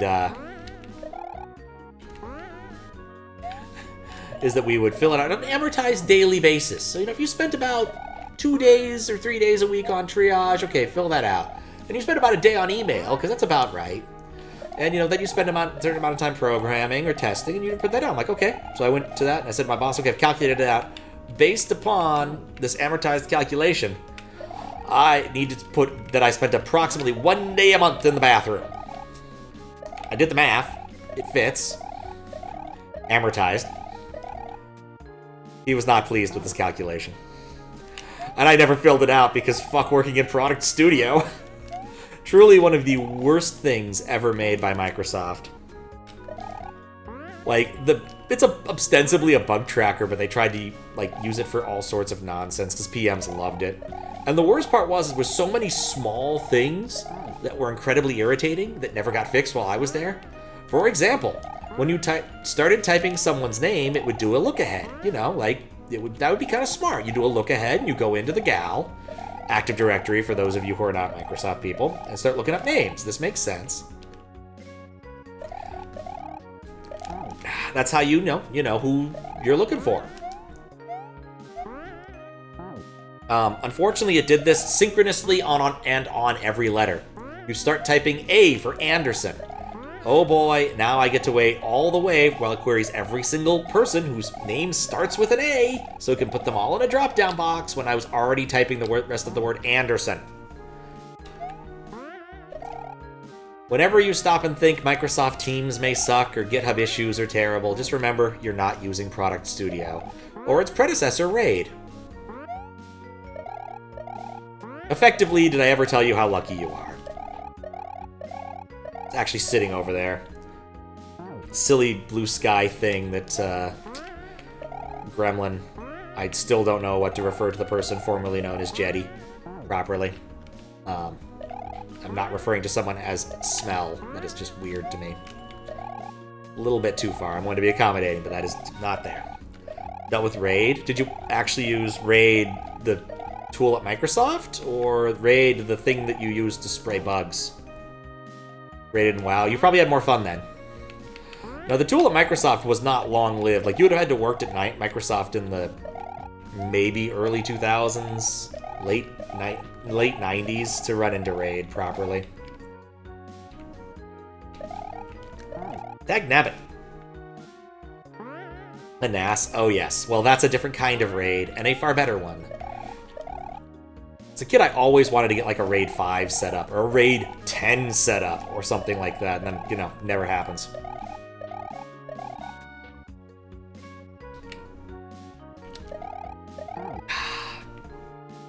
Ship to PC across the country? That's gotta be something. Yeah, if I was shipping a PC across the country, I'd probably yank the hard drives and take them with me in a less rumbly way. One of the hard drives was damaged and failed. It had RAID set up to back up data between the drive. All it did was do a thing where it couldn't boot with one failed drive. I mean, there were a lot of different RAID setups. The most common, of course, there are a few most common. There was Jabad, just a bunch of disks, which presented your entire thing as a linear set of disks. As one big disk. And then there was RAID 0, which was faster, where it would write to all the disks at once as if it was one big disk. RAID 1, where it would mirror, you get two disks, and it would mirror everything onto both disks, which was the safe RAID option. RAIDs 2, 3, and 4 I don't actually think ever existed.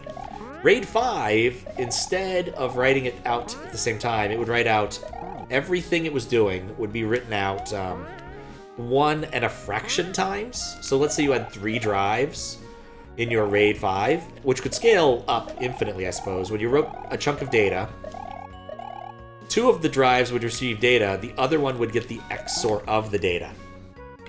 Given that it was busted, probably RAID 0.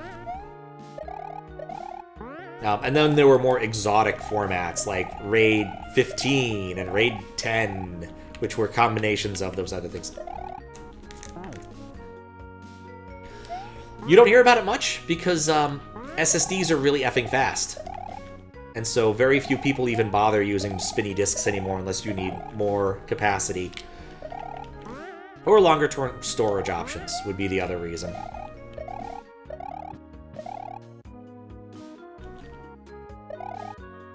But it was one of those classic things you would talk about on Slashdot with setting up your awesome RAID array or making a Beowulf cluster of whatever.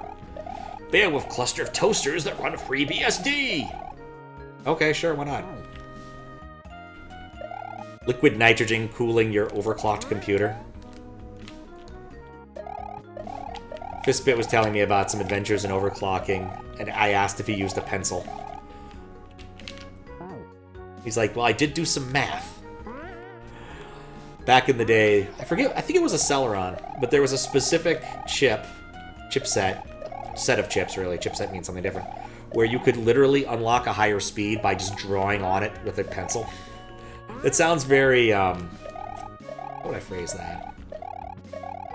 Sounds very ricery, but it was true. Wacky wave cooling was a computer in liquid mineral. Yeah, that was a thing. Liquid. So it stems from an actual thing that made sense back in the mainframe days. There was a cooling substance you'd use that was vaguely related to Freon. I don't remember. It was like Flonert, I think it was called. It was a non-conductive fluid, and you could use it to... gosh. That. Ricery? Mineral water, no. And that was what mainframes used. And so some people would do something similar with mineral oil, which is thicker, more viscous, and distributes heat well. But like these were usually people who were like running a thing out of a bathtub. Ricery, this is where things get a little awkward if you don't know what the term means. Basically, ricing out your car used to be a thing. I don't know if kids still do it, but like you have your Honda Civic and you're like, I want my Honda Civic to be cooler. So you add like a giant spoiler and you give it like a cool paint job and a lowering kit and like body lights and all sorts of nonsense. It's still a friggin' Honda Civic. It looks cool, but it's still a Honda Civic at heart. I would say like the modern equivalent to this that I have seen is like putting your favorite anime waifu on the car itself. This is the furthest we've gotten. Dang it.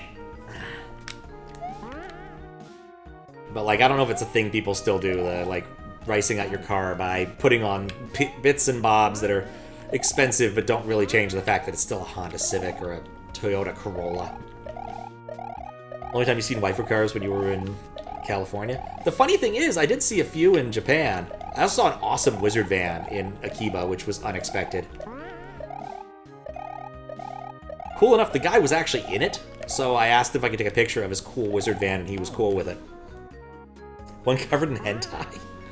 Okay, that's ridiculous. I did also see like some anime rap stuff, but it wasn't much, and it wasn't really characters I recognized, except the Atomic Crow girl from Toho, whose name eludes me.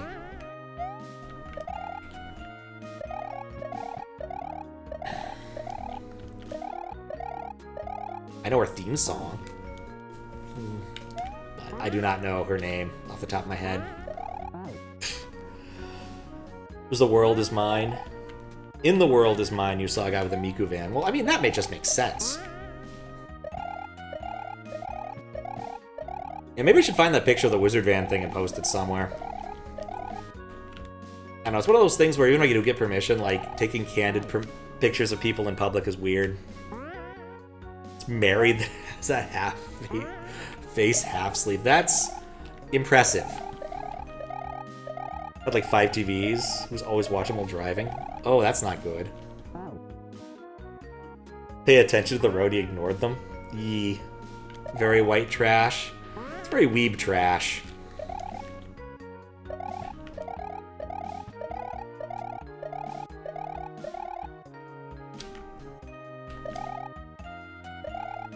As a general rule, I don't try to yuck someone's yum, but I just can't imagine ever getting a piece of media tattooed to myself. That's just not something I would ever do. One of the YouTubers I watch was recently very confused because it looked like he had gotten a neck tattoo. And I was like, man, he looks like Frankenstein. He couldn't have decided to do this for reals. Like, it looks stupid. Then I pulled up like this podcast he was on. And I'm like, no, it looks like he did that. That's stupid. Because he'd been getting, like, more tattoos and stuff, changing his look. I don't blame him. He got married, wanted, you know, quarter-life crisis or something. But it looked stupid. I finally found out why. He was at someone's wedding, and they had a dude doing fake tattoos. He decided to give the neck tattoo a try, and, yeah, it turned out more permanent than he expected, and so it lasted way, way longer than he wanted. But it really did make him look like Frankenstein. Which is kind of impressive, really.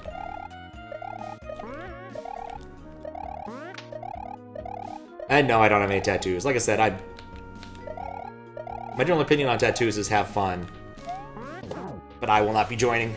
Nothing I believe in strongly enough to justify that kind of nonsense. Not to mention they're expensive and like the ink is not well regulated, so you don't really know what you're getting. Like there's a lot of good reasons not to. If I ever did get, like, something that I was going to have permanently marked on my body intentionally, it'd probably be, like, a brand or something. Go low-tech.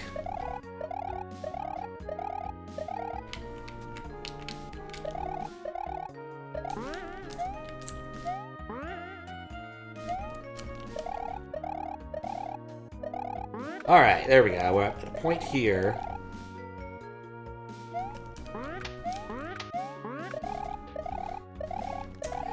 This is a PB.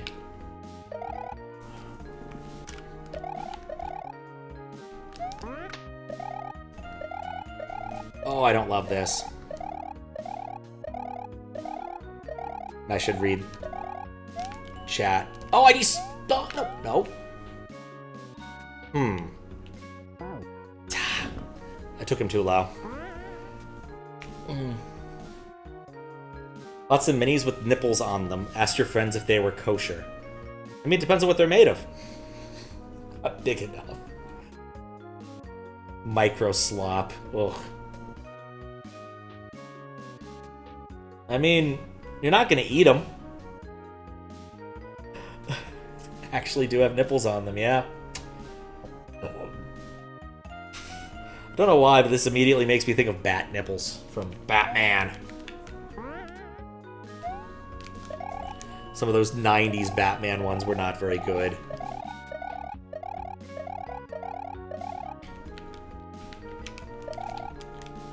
I think there was something I didn't understand, and now I understand it, and this level's a little bit easier. It's that... Well, maybe I don't understand it. At least the music's nice and chill. That's a boon.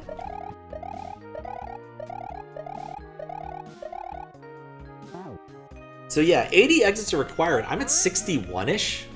I don't know if I've just sat in a, like, really more difficult part of the world right now. No, it must be more than 61-ish. Like, I started at 58. What was I at? What am I at? Now, I swear I did more than that, but apparently not.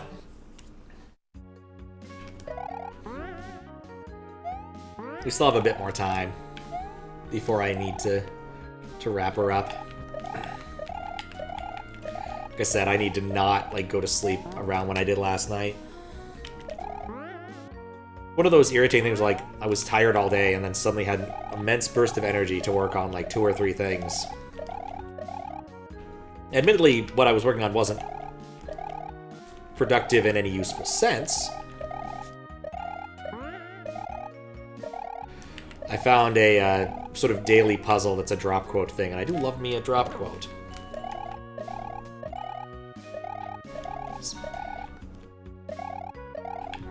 In this case, they're all fake newspaper headlines from some sort of sorcery-type world. Which surprisingly does actually help with identifying the words in the drop quote. Okay. Ah. I feel like I'm close to the end there.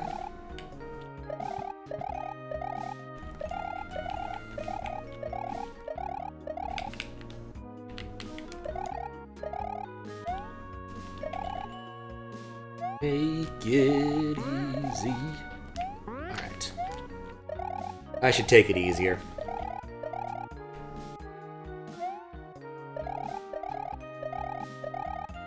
Look, even Charlie's cheering for me. Now I kind of wonder if anyone's had done the obvious and had Charlie and the Chocolate Factory as like a level theme.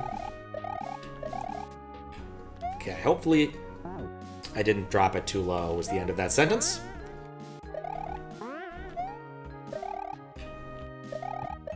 Interestingly enough, I haven't been warned about my bulb time yet. I was really expecting to get a pop-up at some point in the near future.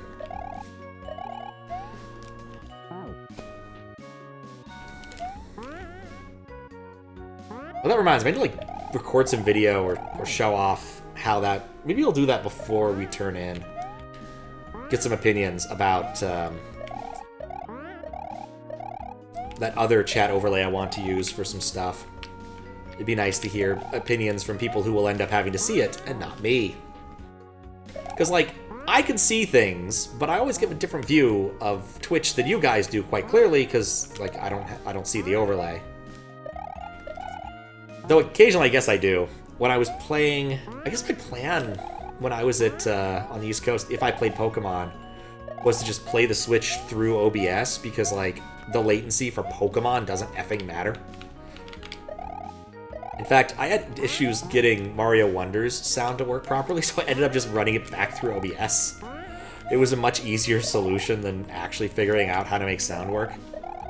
And the audio was close enough to the real time that it was good.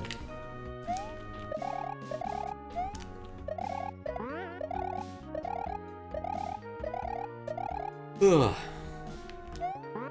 Damn it!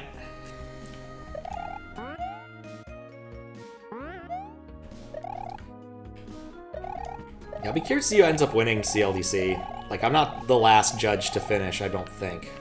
So it's not like the results are going to come out 3 minutes after I submit my stuff to Java Brew. Speaking of which... Nope, that was not a useful comment that I just saw.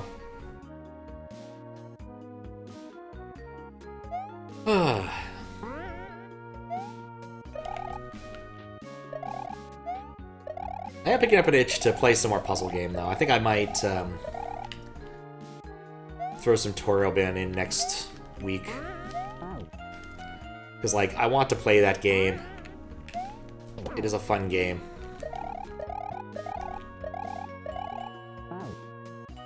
I actually did a light speedrun of it at MagFest, because it was there, and they had a timer on the screen.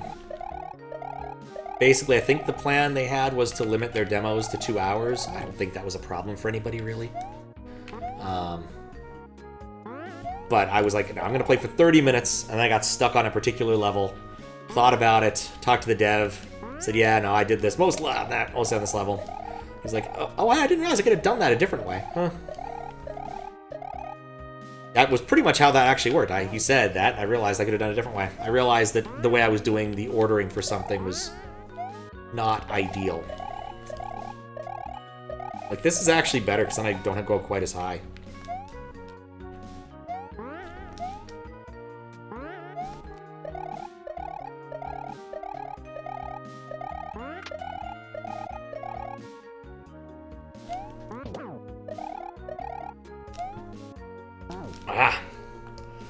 Getting those minis in person, you determine that those are small enough. Seeing them in person, you thought you might need to sand them down. It was like 25 for 20 minis. That's not bad. Not bad at all.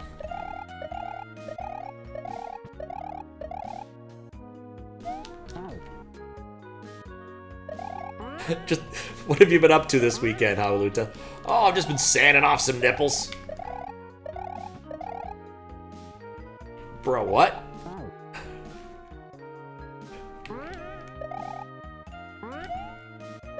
Probably not the best of water cooler topics unless you work at, well,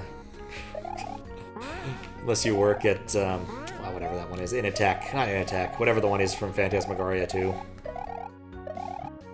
Intertrode.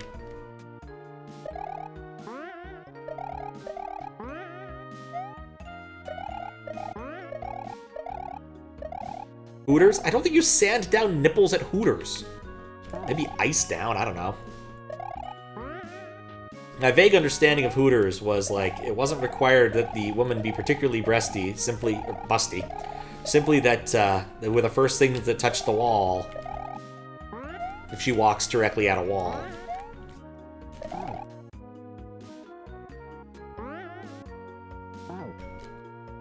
But that, I think, was hearsay anyway.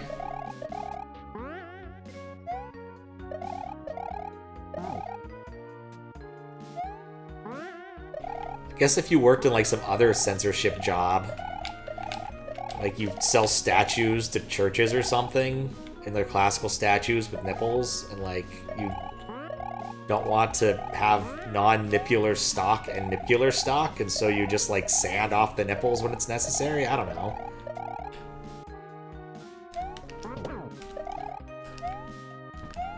You work at Hooters? Probably not. I don't think Hooters is really still around. I think that class of restaurant has kind of gone the way of the dodo. Please? There we go. Just less overall demand. Dang it! Nipular? You remember that Mario level? What? Was that a real, like, random-ass contest level where Mario has nipples or something? I'm just trying to come up with the adjective form of nipple.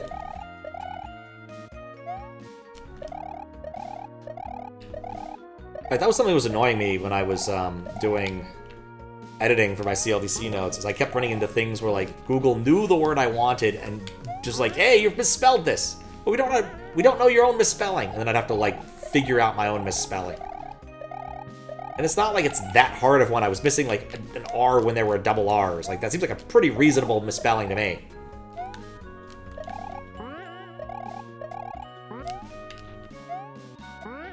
Oh, wait. Oh, I forgot they maintain momentum. Slowly losing restaurants. A lot of places are. Joke, maybe you don't. Time will tell. Change domain and reinstall.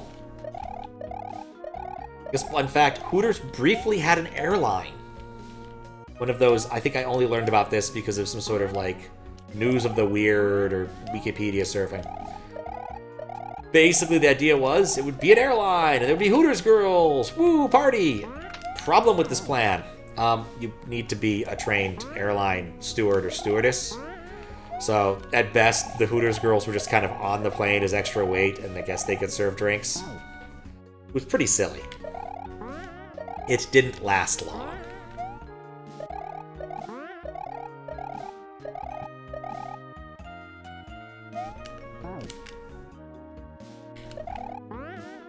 Ugh. Actually, did have some irritating tech thing happen today. I noticed, so I have two Wi-Fi networks.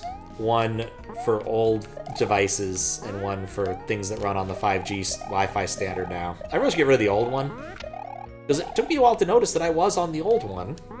And once I did, I got back onto the 5G one and immediately had problems connecting to the rest of my network. Like, it just gotten isolated. So I rebooted the router.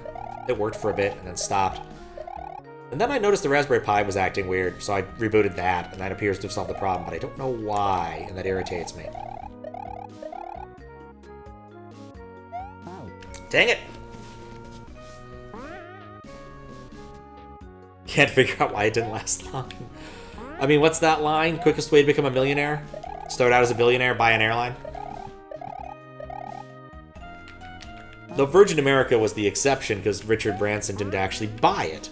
So I found out later his entire business model is literally just licensing his brand to people. So he doesn't actually get much in the way of risk. They just pay him for it. My brother actually met him once.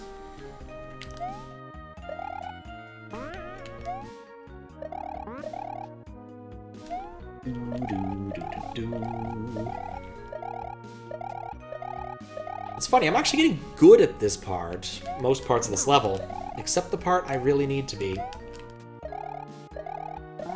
Nope. You too have Ethernet on your main, plugged into another router, no password. Manually allow MAC addresses, your Wii and DFs went off it. That's probably smart. The main reason I had it set up was, one, my little brother wanted to do Pokemon at some point with DSs. And, I think, yeah, the Wii was also on there. I had a scale that was on there, but it didn't work. It stopped working one day. Which was a bummer. I'll probably turn it off at some point, but eh. Wait.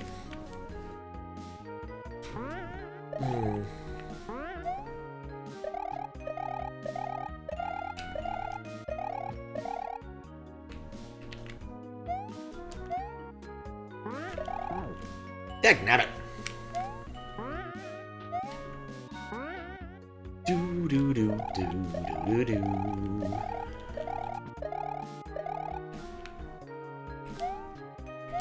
Yeah, that part used to be so effing difficult. It is no longer so effing difficult.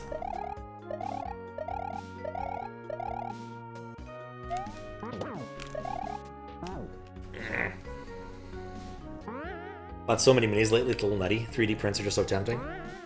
Do you have a 3D printer, or are you just buying off of other people 3D printing stuff? Because it seems to become a reasonable cottage industry. People printing like cute little 3D printable objects. When I was in Philly shortly before leaving, not Pittsburgh, Philly, we went briefly to a little like night market. Christmas market, kind of Christmassy, and there was a guy selling like plant watering cans that he'd 3D printed. He also had little things to give to the kids, like a keychain size, like just cool 3D printed object. Little nephew got one.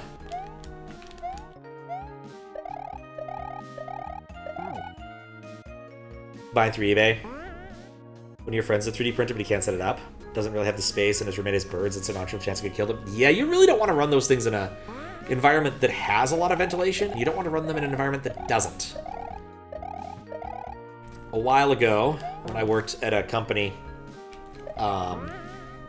downtown, one of the dudes had a tiny-ass apartment because he didn't really care about, like, he didn't live in his apartment, if that makes sense. Like, I live in my apartment. Some people don't. Like, if I moved to Tokyo or something, or New York, I wouldn't live in my apartment either, because, like, why would you? You live somewhere cool. You spend time outdoors. Even with ventilation, you want to be careful. Well, that was the thing. So we had these things, these fans, literal fans, that were called big-ass fans, that would ventilate. And the problem is it would break his 3D prints, because he brought the 3D printer into work. He had tried all sorts of things, like hairspray and other things. So we had a lot of, like, half-printed crap lying around. We would get to a certain point, and then the thread would grab whatever it was off of the bottom and just start yanking it around. It was interesting. That dude had so many side hustles. He owned, like, a bunch of billboards in Las Vegas, like video billboards. He worked with some NGOs to help people, like, register to vote. Please? Damn it. Using some sort of, like, signaturing machine. Because it has to be done on paper. So, like, people would drag their fingers over a touch thing, and then it would translate it into pen strokes. It was very odd. He had, like, 1 million of these. You can tell how much work we actually did at this company, because, like, no one actually did any real work. Everyone just did their side things. Just a bunch of side quests? Yeah, exactly. I wouldn't mind a good side quest right now. I could probably use one. I saw a little game that I decided I wanted to, like, port. Kind of a funny little Flash game. Old Japanese one that wouldn't have heard about except I follow weird Japanese people on Twitter. And I was looking, I'm like, you know what? This looks like it'd be fun to, like, do for a dev compo or something. Just take the concept, remove the hentai part, and ship it. So I might just do that. Haven't decided.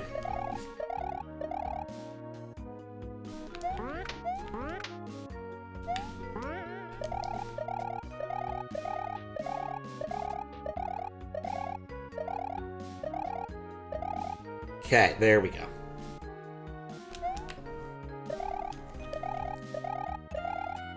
Okay, so I still haven't come up with a good way to do that part.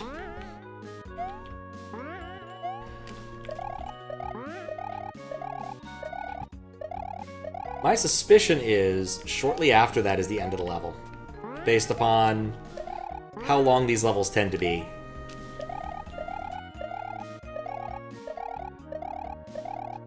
What's funny is this could almost be a, like, Quack Gem entry unto itself. One thing I'm hoping for QLDC is there's another, like, 2-player one, in some sense, because those were so much fun.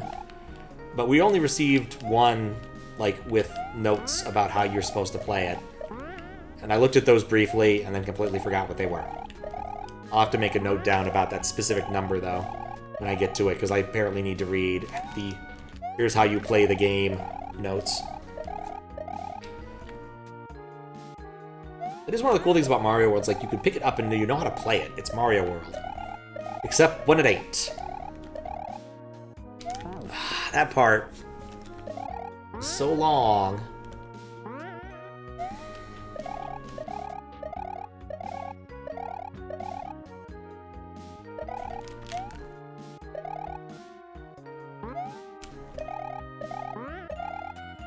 Been playing Evolve or Die at work to de-rest. Oh, nice. Yeah, it's, as you can tell, a very common approach I've been doing in the days is make sure I play something a little bit before I start doing a contest, just to get the rust off. There we go. I can see him at the bottom of the screen. He's not going to kill me.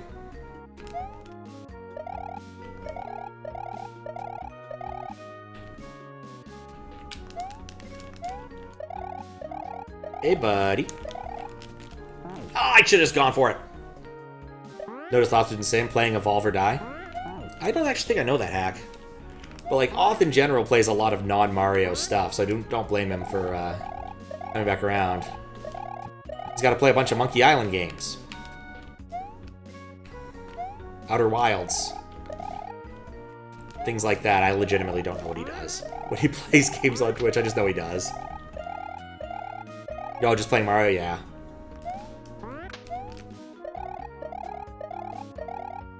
Well, that makes sense. I haven't got Kiss. I think Kiss has already started. I think I messed up. Not sure how Kaizo will prep you. I mean, in general, like just practicing Mario skills and things tends to help, except for levels that have nothing to do with Mario, or have changed the physics or things so drastically it doesn't matter.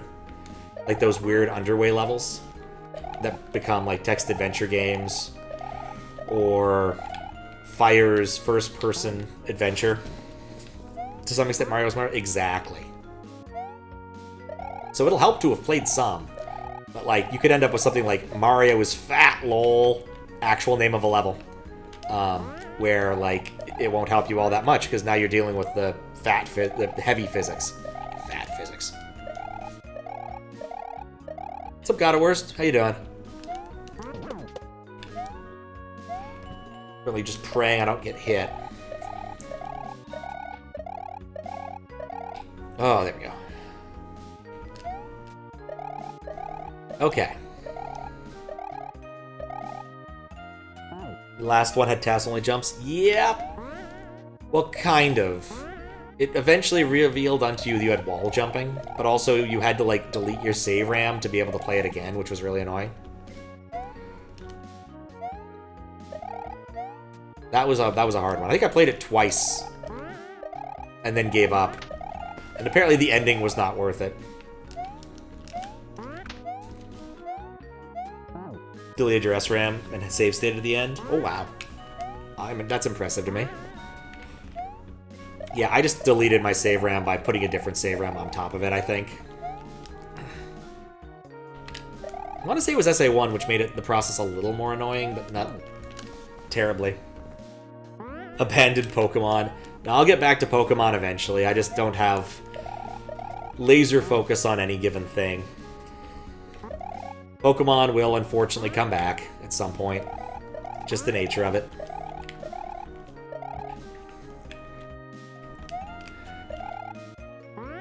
Some game types I just love. Don't remember if you reached the proper ending. I remember seeing the proper ending somewhere and being like, I am so glad I did not put the work in for this. There we go. Okay, now we just do some hops. Okay, take it easy for a moment. My wrist is starting to bug me. Do do do do do do do. Okay, jump back up.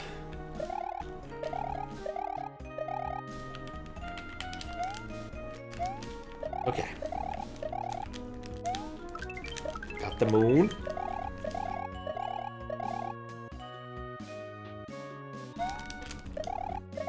There's a door.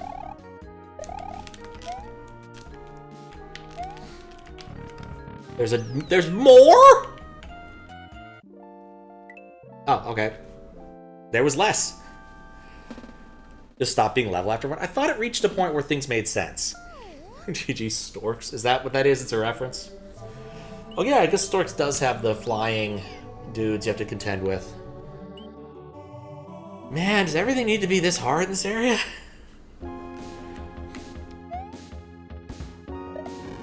I've done this one before, and now I need to push it to the limit.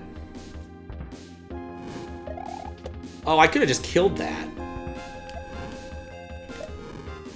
Fire! Oh no, fire pokey! Whee!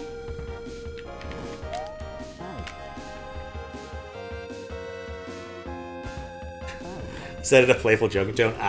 Some people are serious about like stuff on Twitch. Like, I totally get it. Like, I enjoy watching some people play some games. I don't enjoy watching all people play all games. I enjoy watching... Oh, hey, a mushroom! Is that... Okay, that's land. I couldn't tell. Pokey. But, like, I couldn't watch Glitch Cat grind Moon Garden. I just couldn't do it. Which is a bit sad, because, like, it did definitely color my perception of UFO 50 for a little bit. I didn't really get UFO 50 till later, in both senses of the word. No, I shouldn't have bothered. No, you didn't actually watch much of Eldad doing bingo with this hack, but you see why Mario tracks. Sprite that tracks Mario's exposition was suggested as a toggle. That sounds right. A good enough, like, basically, writable sprite stack and exposition linked sprite are huge in this. Now, to be fair, they're incredibly versatile.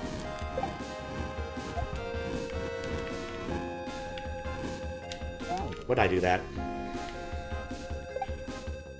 But now I'm done with UFO 50 for quite some time. I liked UFO 50, it was good, but I basically reached a point where there wasn't really much I wanted to do anymore. Like, all of the games I really was interested in completing, I'd completed. And I beat half of them. I cherried like 12, 15, which I think is pretty good. And I have a massive amount of respect for anybody who wants to go, go get the full cherry set. But just one of those... Oh, that's where it is. I was wondering where that sprite was. Challenges that ultimately was not for me.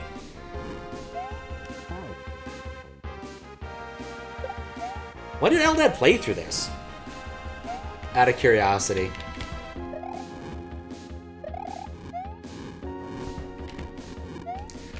Oh, I understand now, it's the grass.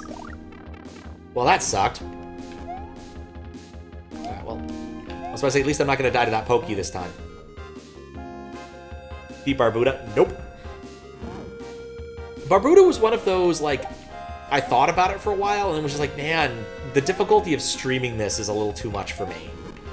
I simply put, still don't have a really good way of providing my own music.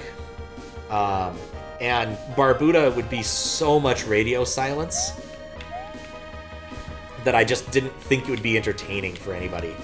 The concept of that game looks interesting because it's like it's ZX Spectrum nonsense, and I've never played. I could sing. You all have heard me sing. I never played like a ZX Spectrum game like Jet Set Willy or whatever those games, whatever game that most approaches, which makes it intriguing to me. But at the same time, if I want a ZX Spectrum experience, what I probably should just do is play one of those friggin' Dizzy games. Hate mergers, live in 2 domains. Oh no, sing out the SMW. Oh, that's not a bad idea. Yeah, I just didn't think of it. Start of the year, okay.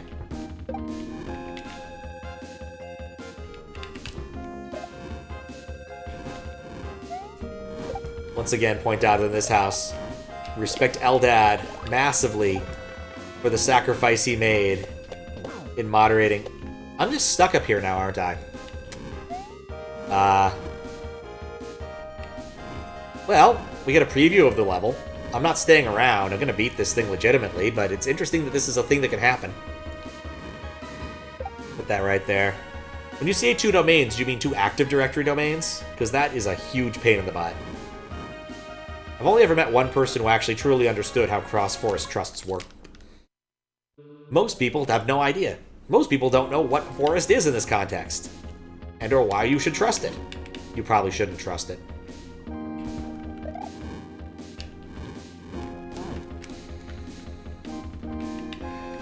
Anyway, if I ever get around to doing a... Oh, actually, April Fool's Day is coming up soon, isn't it? Oh, this Pokey's escaped containment. I can, like, duck jump there? Him being up there is a problem. Can I... Wait, no, that doesn't make sense. Double, forgot which context they're in? Oof.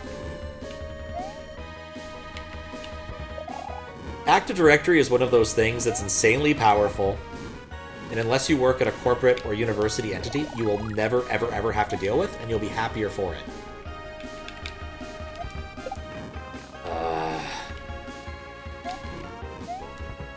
Actually, this is a PB. Well, a legit PB. I got stuck. SMW hack wasn't nerdy enough.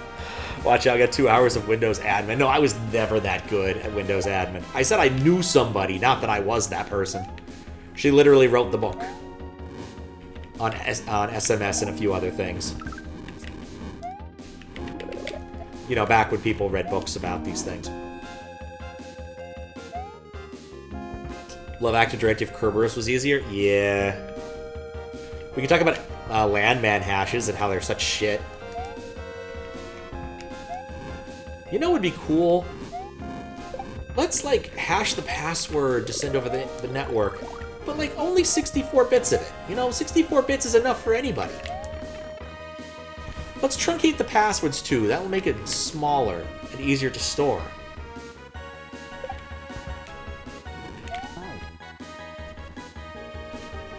Yeah. Honestly, Microsoft's setup was complicated because an awful lot of people didn't live in Windows, didn't live in Microsoft specifically. Like, I was in the NT Dev domain for a very long time.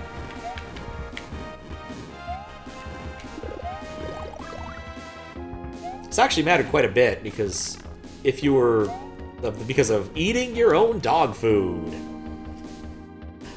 Talk about hashes reminding you of Homestuck. 64 bits, like 8 characters, that sounds right. Landman hashes were incredibly, or version 1 or 2 were incredibly insecure. Like, to the point where there were tools for, like, Windows 95 for cracking them. Because you only needed to get, like, something equivalent. It did truncate those passwords. Oh, hello. Also, how you doing, funny looking dog? It was a great time to mention eating your own dog food. What's up, first name butt? And Aaron the Wise. Thank you for the raid. How was that Mario's and stuff? Fries is around. Do you want to do the job or should I type in? Thank you, that worked. Hopefully you're having fun playing some Marios or something. We're just moderating this fascinating hack called Freak City made by Boosius, which is good, hard, and full of interesting little gimmicks. Also, high grain related, and Uncle Sage. Another Dram 3 level. That is impressive. Probably said this last time someone raided about Dram. That Pokey escape and containment is a big problem. I'm dead. But yeah, GG on that. I was watching Just Cook's playthrough on YouTube as my primary enjoyment of Dram. And there was a point where he's just like, I'm not doing this anymore. There's a moon under one of the flowers? Ooh, I missed it. Moons do nothing in this hack, by the way. So I had to go to the 3 switch palaces that were mostly normal colored and unlock the moons. Socratic. I like that name. But yeah, we're just playing through. Also, that alert you saw on the screen was in fact in-game.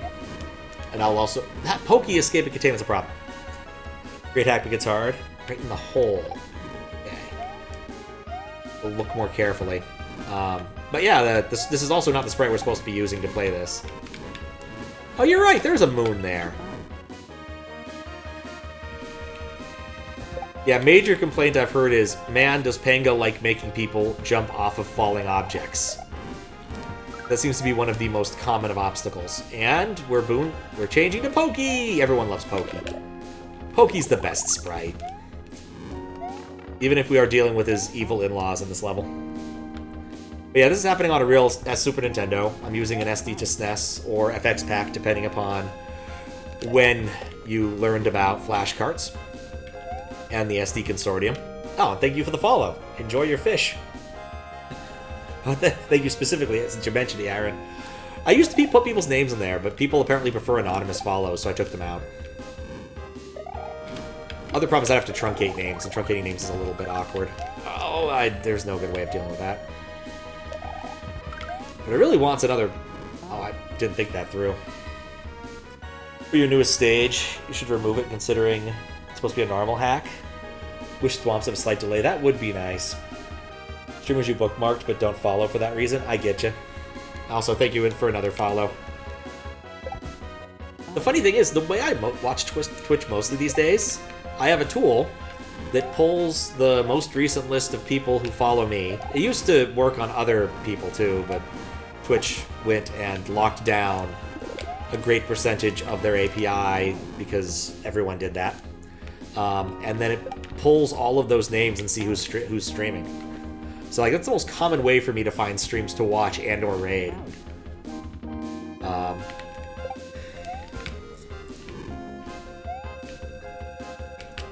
It's just easier that way. And the honest truth is most people who follow me play Mario World. Or other games I find of interest. Oh, I'm dead. Are the Poke Mario graphics available anywhere? No. Sort of a one-off thing Boosius just kind of did. I think I was playing through OLDC a couple of years back, and someone mentioned that Pokey would be a cute sprite, and Boosius was like, hey, I made Pokey into a sprite, you want it? I'm like, yes. I imagine it would be pretty easy just to contact Boosius and just ask if it'd be cool to use it. These are a limited edit of Pokey. Like, basically it just kind of takes the sprites, so there's some sprites that look a little bit wrong. For the most part, it looks fine. The palette's also a little bit off, but that's on purpose. Because this Pokey sprite uses only colors from Mario's original sprite, which I think is really impressive. Yeah, if you look at the channel point reward thing, you can see what all of the sprites are. And I have a lot of them. I've collected a lot over the years. Some more popular than others, I'll say that much. Am I stuck up here again? Alright, well, let's at least look at the level more this time. Lever. Yeah, I actually really like it when people do that. It simplifies things. Though I've written tooling to extract sprites from hacks and a few other manners of things. I have to look up again how it works every single time I want to do it. There's a lot of level, but I do see some mushrooms. I should be watching more carefully for the mushrooms. Okay. Just beat World again for the millionth time a little while ago. Only recently been found to paying attention to the hack community after doing graphics for a QLDC entry. Oh, cool! And thank you for the follow, anonymous person. Yeah, as it says in the stream title, I'll be doing QLDC judging tomorrow, at least for a bit. Unless I, like, die or something. Which happens occasionally. I really want to get through there with that mushroom intact. I have yet to do it. That Pokey is escaped containment. But yeah, QLDC is level. Don't tell me what your entry is. I mean, I guess QLDC doesn't care so much about the anonymous thing, but I like to keep them anonymous until I'm good and ready for it.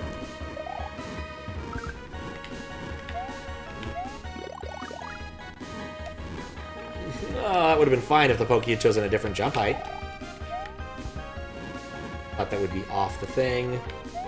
Well, at least that other Pokey, I think, is run forward enough and despawned, so I'm a little... Oh, I got pincered again. The level design, it's one of the football ones. That's probably fine. And then I say about QLDC is it's such a chiller contest than some of the other ones. Like, as a judge, judging QLDC is a nice experience. Not to say other judging experiences haven't been pleasant, but just the difference in tenor and how everything is handled, and not having to come up with numbers and at least semi-attempt to justify those numbers is such a nicer experience than an awful lot of other things I've been involved in. Okay. Ah, okay. Here's our mushroom. What's nice is Boosius did do something, a consistent design pattern there. Ah, I thought that was a steady state one. Okay. Pokey. Ending! It was nice to get the preview. That helped a few times. Which Pokey is the real one? Who knows? Alright, well, we made a lot of progress up in Skyworld. Let's go somewhere else. Alright, we've done all of these, including, I think, this one. Yes, red versus green, we did that one. I wanted to check over here, because there's sort of a slot over here that was weird. Right, I did do this. Goon Squad. Yeah, I beat the Goon Squad. You are the Brute Squad. Where to now? So this hack requires 80 exits to beat, out of 96? 92? Where does it say number of exits? I really don't know anymore. 92. So we've gotten 2/3 of the way there. Guess we'll try out the water park. There's some really hard ones, including X-Link sprites. Hey, look, an X... Oh, no, it's not an X-Link sprite. Oh, this is one I did give up on. The Flood sprite is not one of my favorite. Flood mechanics... I don't like Super Mario Sunshine. Playing it. I love watching it, but I do not love playing it.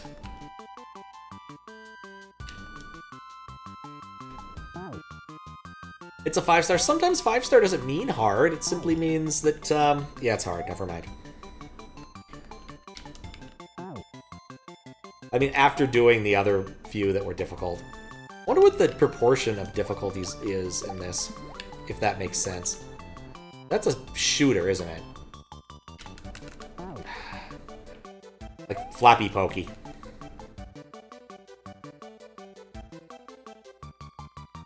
And if they did make a Flappy Bird version of Mario, Pokey should be in it.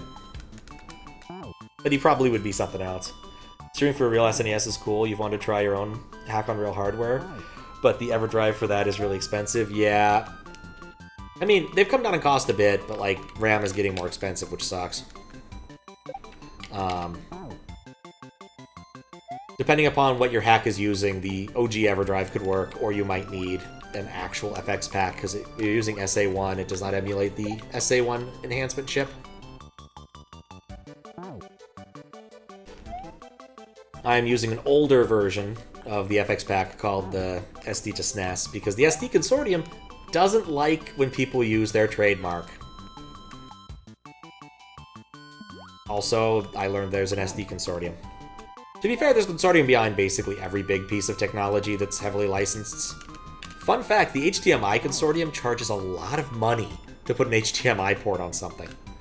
But, DisplayPort doesn't. So what you can do, is if you're manufacturing hardware, is put a DisplayPort on your thing and ship it with a DisplayPort to HDMI adapter. This is far cheaper. This is a PB. Ah. Wait. Oh, I can run out of water? Can I run out of water? Let's find out. SA1, yep. Haven't used it yet, just want future-proof. Fair enough. Still refunded the SD part of the name was the part that had a problem. Okay, so you can run out of water. Alright, well that's important. We're gonna assume, based upon the fairly standard flood rules as set in Mario Sunshine, that we can, you know, get more water by hanging out in the water.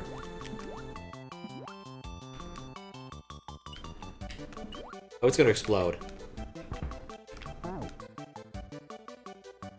Does the water refill from the drink? I'm hoping. Let's find out. So let's push Pokey in this direction, so he doesn't die, and then expend all of our water off screen.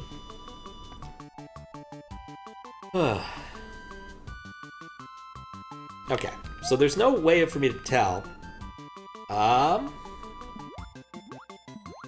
So I do get more water. Do I instantly get all of my water back? Or only some? No, okay. Apparently you have to hang out in water for a while. Maybe that's what that ding was?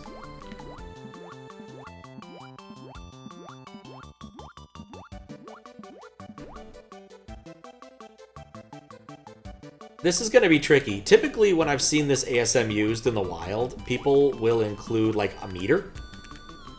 So you can know exactly how much water you're consuming. A la, you know, your consumer spinny water thingy. On AliExpress, they call it Transflash. Yeah, basically what those people are doing is they're taking the existing IP, because for some of it, it's open source. For other bits, it's not.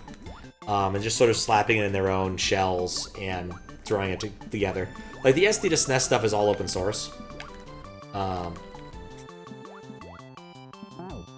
Which has been beneficial to me when I've wanted to understand how parts of it work. And so you can just take that and sell it yourself, which is not great. It kind of sucks for Mark, whatever his name is, who actually does the stuff. But it's a project that's basically done, so like there's not a whole lot to do there anymore.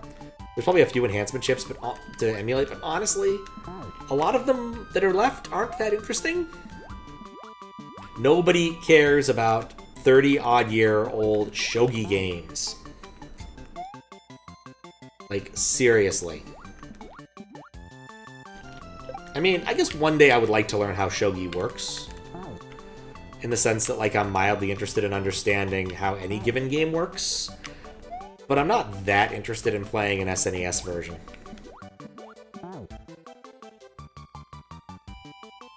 Anyway, I also wouldn't recommend doing the AliExpress stuff because there are some important differences in how you have to handle parts of the SNES that aren't done in modern eras. So a key difference here is that basically most off-the-shelf components now work on 3.3 volts or lower. I think there's actually ones that work on like 1.5 or something nuts like that. And everything the SNES works in is expecting... Why is there death there? A straight up 5 volts. While you can undervolt, and it can work, because voltages are a little fuzzy when you're thinking about how binary logic works, it's not ideal. It'll eventually cause you some problems.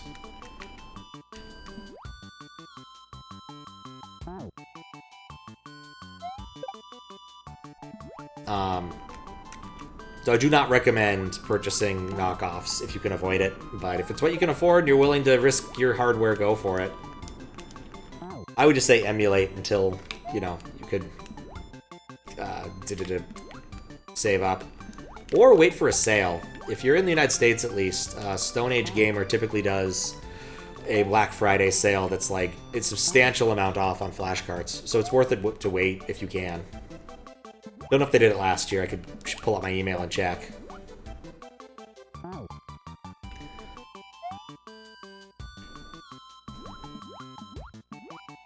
But it's, you know, savings. It's like 20% off, I think. 15. Like, it's not insubstantial. But at this point, I've got flashcards for basically everything I want already, so, like, I don't really look for sales.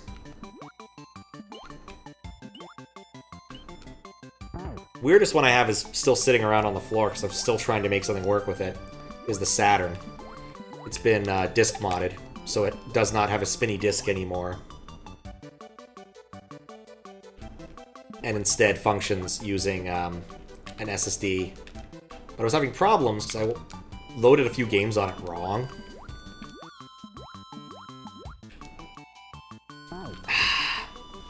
And, yeah, it turns out I lost the adapter. An SD to USB adapter.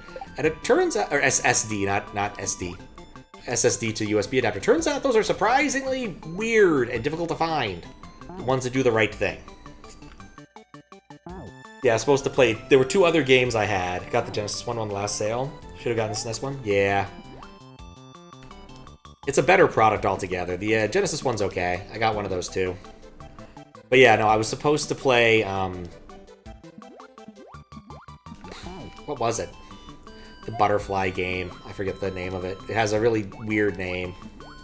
Or D.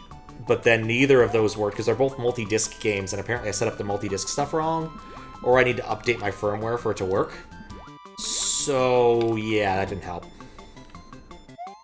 I'd like to play through at least one of those. I really do want to see the end of the Mansion of Hidden Souls series, because Jesus Christ, it goes places. The Mansion of Hidden Souls is a series of games that started out on the Sega CD, and what's interesting about them is that they're first-person kind of point-and-click adventure games, though really the verb to use isn't so much point or click as it is hump in the Genesis or the Sega CD version. And in the Sega CD version, you basically... everything is a pre-rendered video, which is a fascinating way of going about it, including every time you walk between locations. And it has a cool story. Your sister finds this... You find a mysterious... You find a mysterious mansion in the middle of the woods, and you go inside because your sister went inside, and turns out she's been turned into a butterfly, and will permanently be a butterfly at midnight. And you do not want your sister to turn into a butterfly, so you have to solve the mystery and get her to escape with her. Otherwise, you're stuck in at midnight and become a butterfly, and that sucks. The weird thing is the sequel, bizarrely entitled The Mansion of Hidden Souls. First one, no article. Second one, definite article. You play as a butterfly, one of the butterflies in the mansion. A few of the characters you see from the other one, but now they all have these weird talking heads. Also, one of the endings you can get, one of the bad endings you can get, one of the butterflies shoots you with a gun. You and your friend. It's amazing. I got a few of the endings. I got the plant eats you all ending, and the art ending, which made no effing sense, but was funny. And the true ending, which was freaking hilarious. How can a butterfly hold a gun? Bro, I don't know. Weirdly enough, it's never answered in the game. Yes, substantially. They show you the gun. Like, it's just like a standard, like, Magnum. Like, imagine the platonic ideal of a handgun. The butterfly shot you with that. I don't remember why. That guy gets on your side later in the thing. The game itself is very short. Like, even mucking about, it's about maybe an hour and change. I think my playthrough on YouTube's like 2. And I saw most of what that game had to offer. And it saves. So if you do end up getting the plant thing by mistake. But yeah, the plot of that one is like, there's a rumor going around that someone doesn't want to be a butterfly or something. You have to investigate it, and you go talk to all the other butterfly people. And then at the end, you run... Like, the ending is inexplicable. Like, this entity shows up out of nowhere, and you throw a Pokeball at her.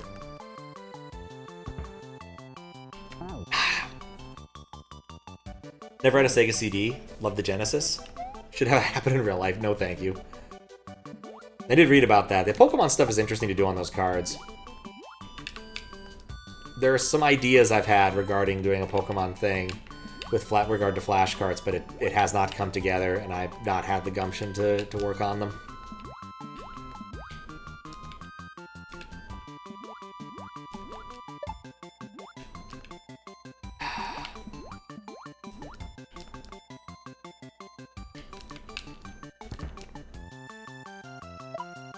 Okay, cool. Wait, no! Not cool! Bro, not cool at all. No! Anyway, I'd recommend giving it a shot. I mean, the game looks a bit muddy, the first one.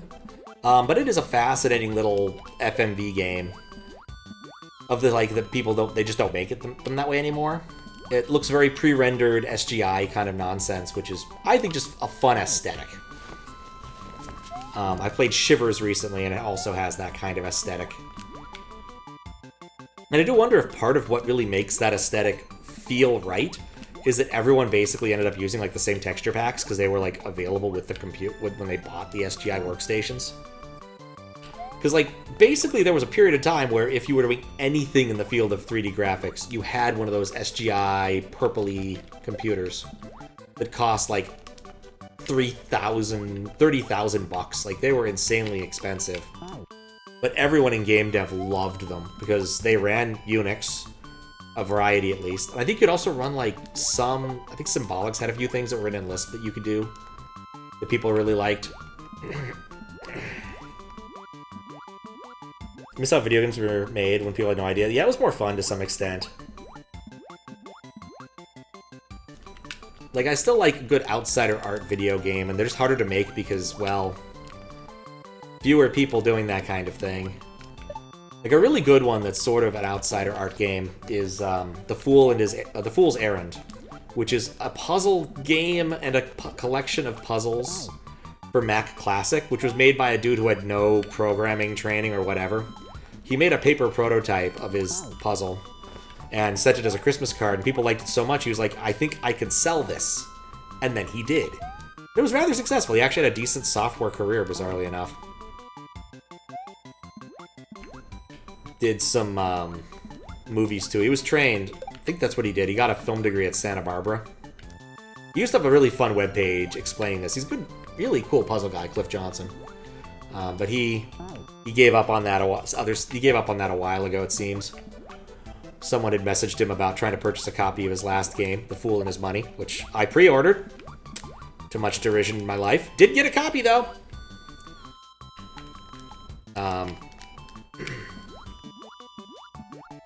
And what's funny is, since the person was trying to buy a copy, eventually they messaged someone else like, hey, do you think you can just crack this?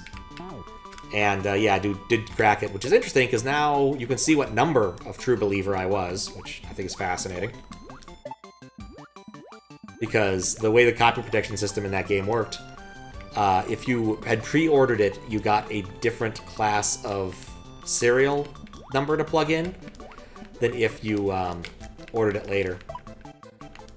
Which is fascinating to me. Pre-FNAF, pretty outsider. Yeah, those are pretty weird. I'd even say now that some of the post-FNAF stuff that he did was pretty weird.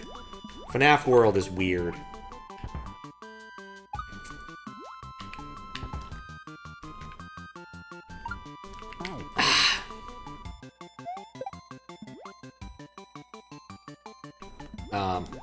I only recently watched some of his Christmas video stuff, his Christian movie stuff, and that it's also suitably insane. But there were some really funny bits. Like where the kids keep asking this angel for a faster way to travel to town, and ask, do you have a Christmas boat? A Christmas train? No, lawsuit. Christmas rocket? You want to take a rocket to town? And then he gives him some sage advice. Sometimes the fastest way is not the way you're meant to go. He's like, yeah, you are used for something. You could write fortune cookies. To the moon. All right. Moon get. Ah, nuts. Christmas special's really charming. Yes. Weird parts in Pizzeria Simulator. Absolutely. Kind of wish he'd tried making another RPG, because obviously it's something he's interested in. Yeah, that clearly is the case. I mean, he's at a point where basically he could do whatever he wants artistically. He doesn't have to keep being involved in FNAF in the slightest. He can just let it go and continue to print money as they release more and more games that are spin-offs or what have you. I actually don't know if it's terribly popular amongst children still, because I don't spend that much time with children. The only, series that I knew was really popular with my nephews was the Percy Jackson thing, which, honestly, I don't know anything about. Did read, there was another kid, it was around Thanksgiving, came and asked me if I'd read him his book, and I'm like, yeah, sure. It was one of the Harry Potter books, read him that for a little bit. So those are apparently still at least marginally popular, but I don't know. One of those, it's a good thing I've already read this, because I know how this goes. I think it was the third one, which was never my favorite. Like the fourth one, was very evident that she needed an editor that would actually put a heavy hand on things after that point. And she never got one, which is why everything was really rambly after that, amongst other issues. Dang it. More popular people in their 20s right now since grew up with it. FNAF 3 being released in class. Huh. You know, I've never actually played any of the FNAF games except FNAF World because it was free. Not even Pizza Simulator, which I know was also free. did listen to one of the books on audiobook, the first one, like the Silver Eyes or whatever, and was like, wow, I am so not the target audience for this. It was so very YA and involved making... everyone involved making terrible decisions. Hey, why don't we go... We've been having rumors of robots that are killing people. Why don't we go to the one place where there are robots and turn everything on? Alright, kid, let's do it. Why not? Gotta move the plot forward somehow.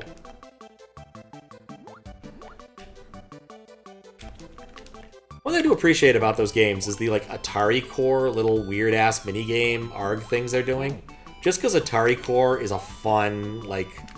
It's just a fun style. Especially if you don't actually have to write for the Atari 2600, because, dear God, what a nightmare that thing looks like. You know how you actually position a sprite on that? You don't know, like, how does that work? So, the 2600 was originally a Pong console. It was meant to play effing Pong and nothing else. The fact that they made other games with it was something of a miracle. So, like, there are only, like, a few different sprite things you have to work with. You have, like, 2 playfield registers, 2 paddles, a ball sprite, and then a missile sprite, I think. And those are the official names. Like, this isn't something I've come up with. And they've managed to turn these into, like, things that were actually recognizable as things in real life or in Fantasyland, a la Adventure with its dragon. Which, you know, looks at least a bit like a dragon. I also learned in that interesting bit is that Adventure and Superman share an engine, or at least the ancestry of an engine. And Superman came out first. Basically, Atari had a chance at a license thing they couldn't turn down. And the guy working on Adventure, people had seen his work and were like, hey, could we turn your engine around to make a crappy Superman game? And he's like, yeah, sure. And so they are similar under the hood in the sense that, like, you drag items to places and cause things to happen that way. But Adventure does it better, clearly. I also didn't realize that it was at least slightly based off of Colossal Cave Adventure, which is to say it's not really based off of Colossal Cave Adventure, but it, you know, has some of the same ideas. And then the question is, which Colossal Cave Adventure? Because that old OG text adventure game was basically shipped to people in code form to be compiled on whatever mainframe they could get their hands on. And of course, when you have source code like that, you also have the temptation to modify the source code. And so people had modified Adventure to an awful lot of different extents, depending upon the machine it was running on, and oh god, shit has fallen on it. And because the licensing on it wasn't super strict, like, people took it and put it on other, like, platforms. Like, CompuServe, I think, had a version of Adventure that people played through that had extra stuff. And you didn't download it, you played it over CompuServe, because you probably had, like, a dumb terminal or something. Oh, the minigames are interesting because visually it's not very accurate or anything. The sprites are huge with uneven scanline image over them. Causes the sprite characters are actually 3D models pre-rendered. Oh, interesting. Didn't realize that.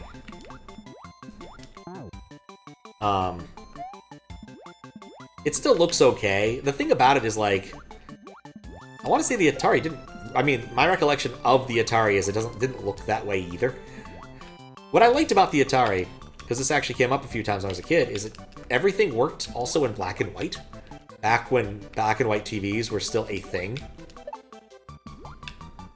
And to be fair, other consoles can do black and white mode. Like the NES, if you really wanted to, you could turn on black and white mode and it would be in black and white. This only could happen on the programmer side of things. It wasn't like there's a dip switch a la the Atari 2600 that allowed you to do such.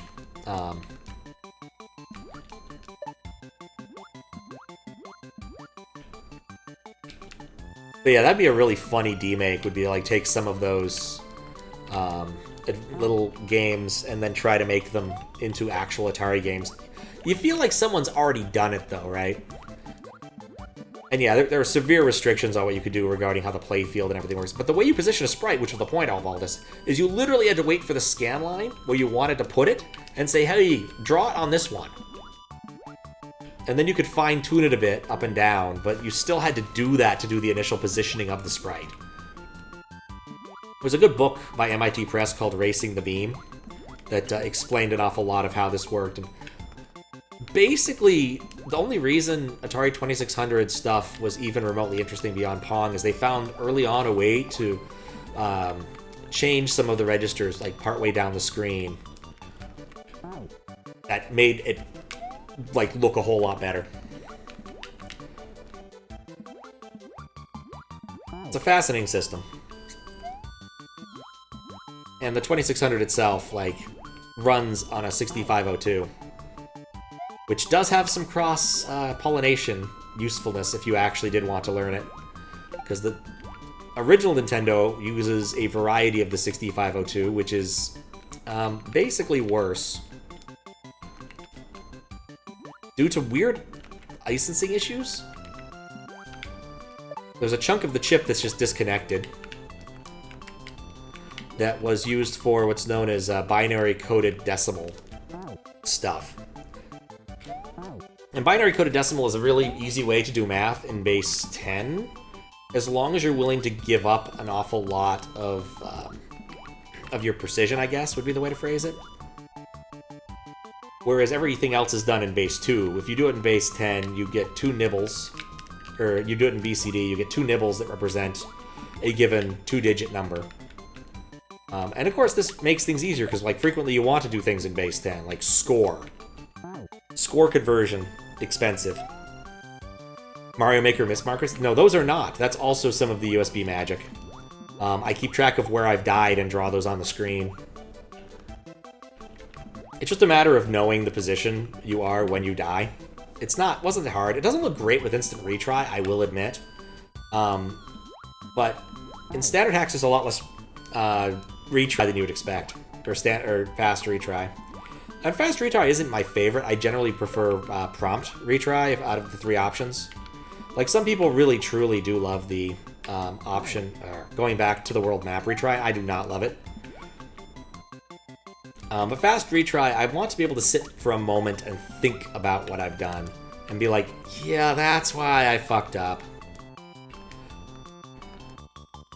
Now I can understand this obstacle over here a little bit better, that kind of thing. Instant retry does not allow for it. Yeah, it's all stuff I've written. Like, I wrote my own USB stuff. Stack isn't quite the right word, but it's pretty close to it. For interacting with the machine. I've written my own, like, overlay stuff. That's a bit of HTML. Full credit where credit's due. Originally, I just had an X positioned in something that looked vaguely correct to me. And then TJB and some numbers reached out to me and was like, you know, I could just make one that looks good. And he made me a SVG that I use to this day because it looks good. It's about all the lore about that specific thing. The funny thing is, it's just a web page. I send messages over a WebSocket bus, and I preserve all of those, so I know how many times I've died in a given level, amongst other little bits of trivial information. Damn it. When I do judging, I frequently list out how many times I've died in levels, because I can just query it. It's really easy. It's a SQL query now. Well, kind of. I don't query it that way. I have a dumber way of doing it because it's easier, but the same basic principle applies. It's basically a SQL query. And the funny thing is that an awful lot of that stuff that I wrote to end up supporting that was not written with the intention of doing any of that. It was written to open the CD-ROM drive on my Windows 98 computer. Well, Squiggles' Windows 98 computer, but it's been sitting around for so long. One day I will have to give it back to him. But I think mostly he was happy not to have it sitting around as a pile of junk in his place, because it actually gets use. He decided many years ago he was going to build the Windows 98 computer of his dreams, because as a kid he didn't have enough money to do so. So then he installed Windows 98 on it and left it at my place. But I've played would say countless hours, but I probably could count them.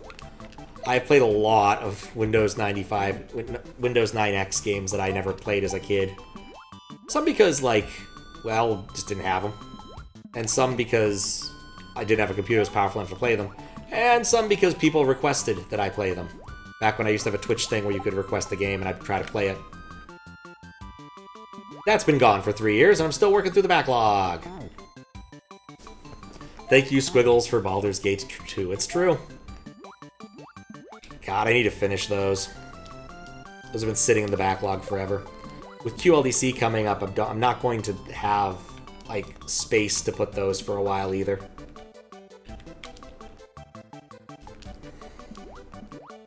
And all of the turnips.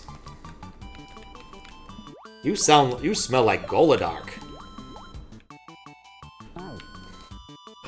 Yeah, that was a fun game. I'm so glad I took Jan all the way to the end. Because, dear God, that monologue at the end was basically the best thing in that entire game. That game had a lot of cool stuff, but that was really good.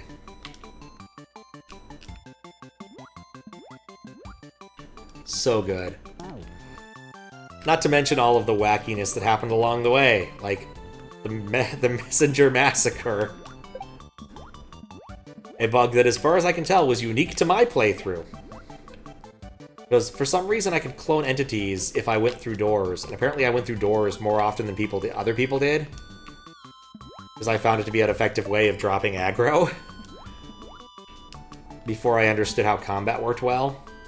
But I kept multiplying my messengers. Dang it.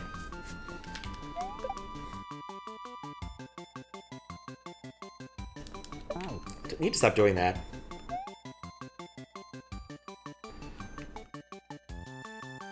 Yeah, one of those things that's been on my list forever that I haven't done is just playing a bunch of, like, weird-ass Doom wads from back in the day that probably wouldn't work all that well on a modern Doom engine. Because, like, the modern Doom stuff, like Z-Doom or GG Doom or whatever the hell we're supposed to be using, isn't really Doom anymore. It's Doom and a bunch of cool stuff that makes it easier to do things that are cool in Doom. See, for instance, if you're not familiar with this, see, for instance, myhouse.wad. Damn it!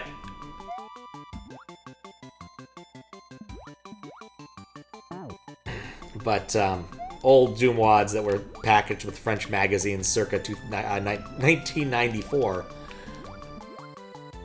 probably behave slightly differently, is all I'm saying.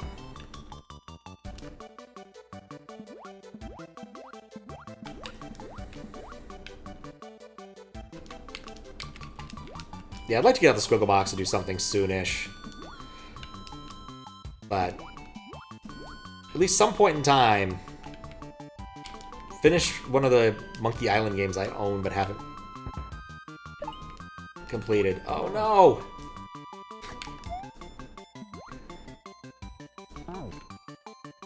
I also still have a couple other, like, random games I've purchased and have physical discs for. Some games I'll use the physical discs for, other ones I won't. Because it's annoying. Baldur's Gate 2 was tremendously beneficial to use virtual discs. Like, ridiculously beneficial. UZ is the one people use now when I Doom bitch about. NRFTL is so good. I am not familiar with that. Like, most modern Doom stuff, I just don't know that much about, even though it's fun. Like, I really do enjoy, like, just a good first-person shooter experience, and Doom still holds up rather well. Like, blasting demons and the weapons feel nice to use. The game's not complicated, though it frequently does, the original two games do mean things like crush you out of nowhere, or drop you in a pit of things. But it just kind of goes to show a difference in how the world expected you to play your games up to that point.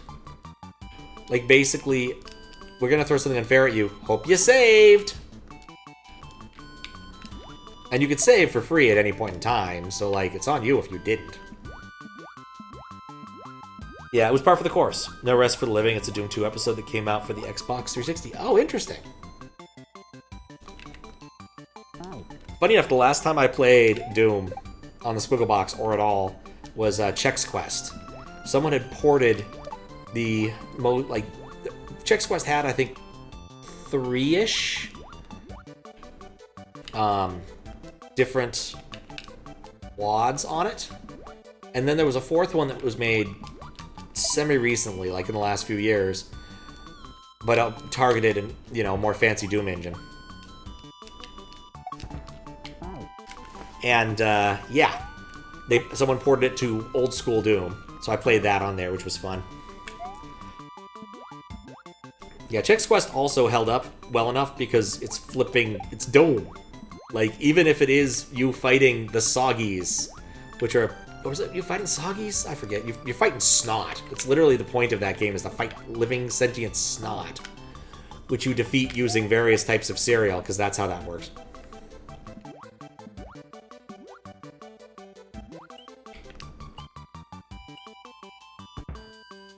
I messed that up a little bit, but that's fine. Chix was surprisingly alright. Remember when the limited run games were released happened? That might be around when they did what I was thinking. There's also like a proper re-release where they went, I think, threw it into another engine and released it. HD remake, that's what I'm thinking of. There are occasionally games still getting released that use the Doom engine. I played one at PAX a few years back. It was called Captain Wayne something or other. Basically, you're a pirate captain who's lost his booty and is mad. And so now you need to go get it back. And the plan they had was to make it very anime and over the top, and they were actually going to have anime cutscenes, like people did back in the day. I think it came out last year, and I played it for a bit at PAX, and I'm like, okay, what Doom engine does this run on? And like, oh yeah, it's GZ Doom or whatever was the answer, but it was an open source Doom engine. Because nothing truly feels like Doom except Doom once you've played it, you know? There's some engines that are similar in how they work, but none of them feel like Doom. Everyone knows Sonic Roboblast is in the Doom engine? Yes. That game, I remember seeing it because I used to, like, as a kid, look for Sonic and, like, Final Fantasy fan games on GeoCities and the like. And I found that one, and I didn't understand how to make it work because I didn't have Doom. But yeah, that is one of the most ridiculous things. It does not look like Doom, but it's Doom.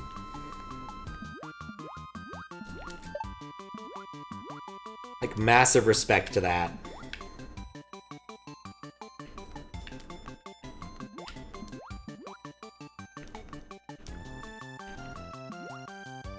Push.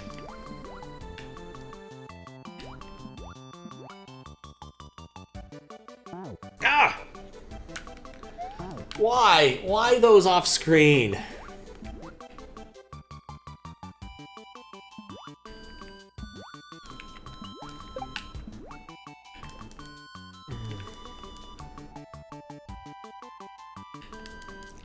Love how inconsistent it is about which areas are off screen that will kill you. Pop. Watching Nish Machinima made an old Sonic Roboblast. It was a real game, or official. That's impressive. Machinima's not a word you hear much anymore.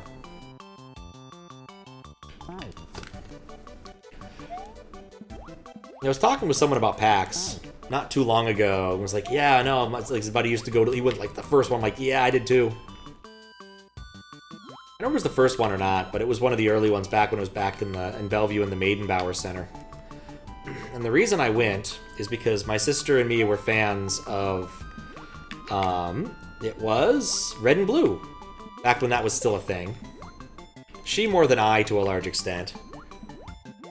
So we went to go see the Red versus Blue panel. And it was fun.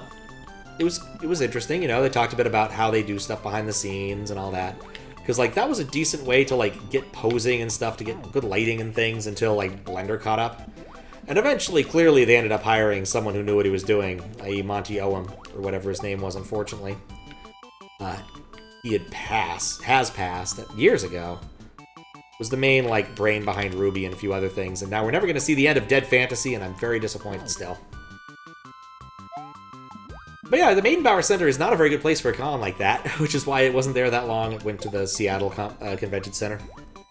And now actually occupies both Seattle Convention Centers. They built a new one that opened, probably a couple of years, 3-4 years ago.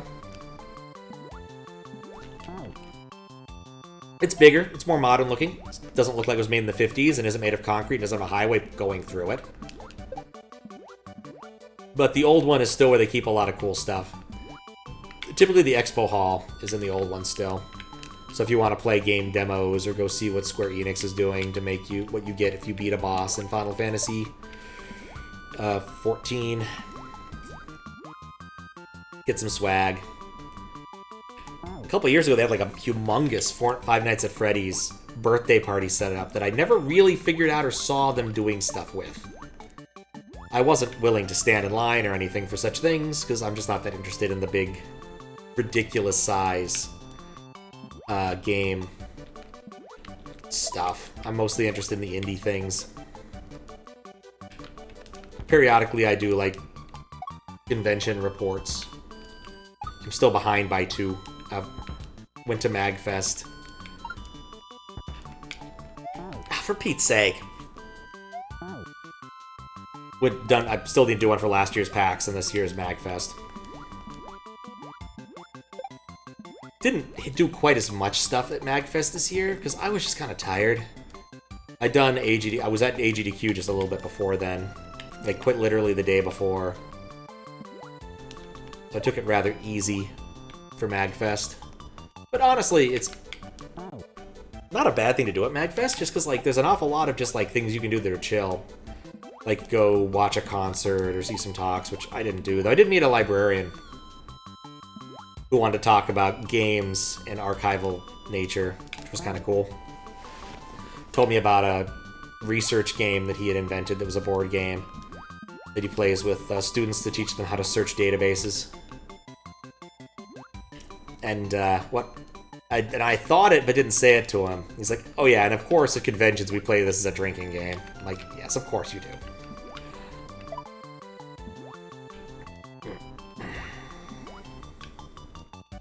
Of course you do.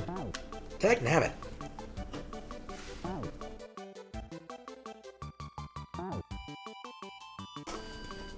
Oh, it's almost 3. Alright, give us a few more tries.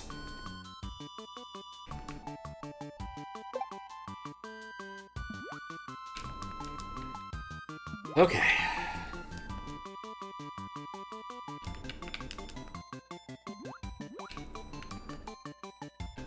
This is good.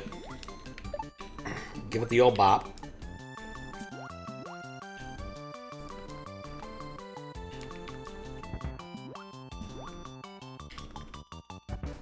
Oh. I don't know why in my mind it wasn't going to shoot another bullet until the other one was dead, but I know that's not the case.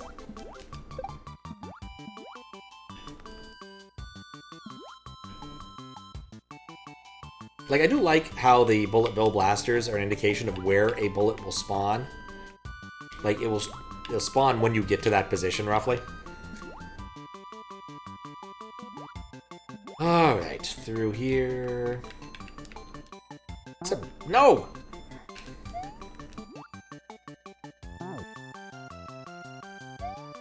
Really wish I've already beaten this.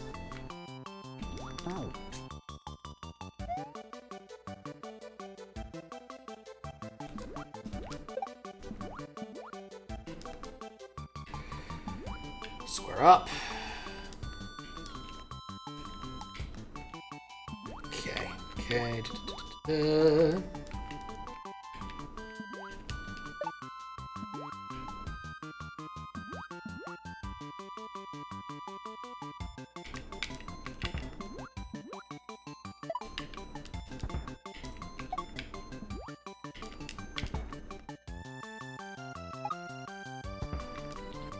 Ah, for Pete's sake! I should just go faster through there. He who hesitates is dead. What else has been occurring? Honestly, not much. Like, I got back from Seattle and haven't really done anything all that important other than play some pinball. Been working on doing the multi-ball thing that I've seen an awful lot of, like, pinball dudes do, where you'll, after the initial frenzy, we'll try to cradle up 2 of the balls on one side and then play the other one out, using just one of the flippers.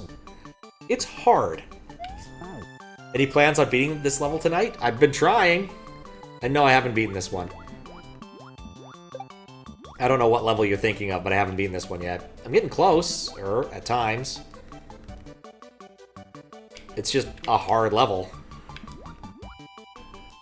It is 5-star rated.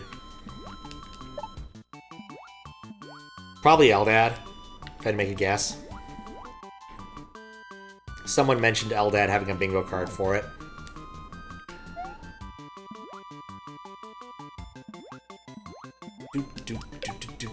Do.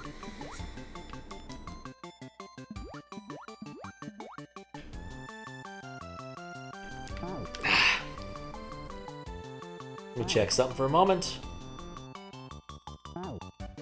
Nope. Nothing there. Okay, don't have to worry about it for the time being.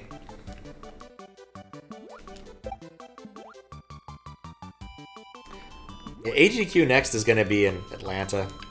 Not sure I want to go to Atlanta.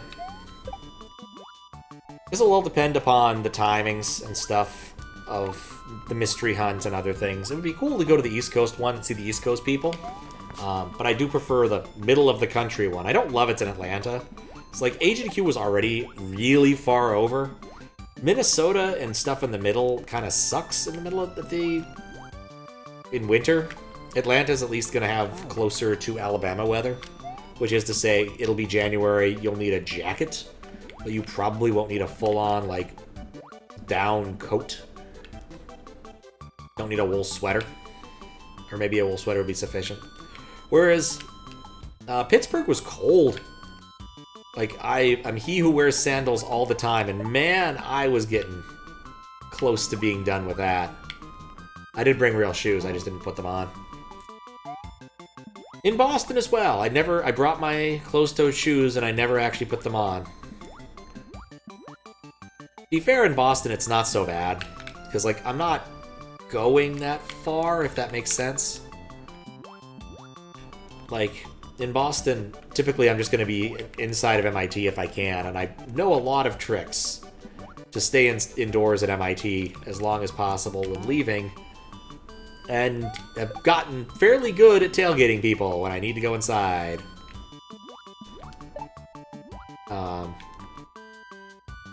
Basically from the Marriott, if you go straight out of the front doors, which aren't accessible anymore because they're doing some sort of construction on the T, or Metro, I forget what they call it. I think it's the T. T-stop, yeah, it's a T-stop.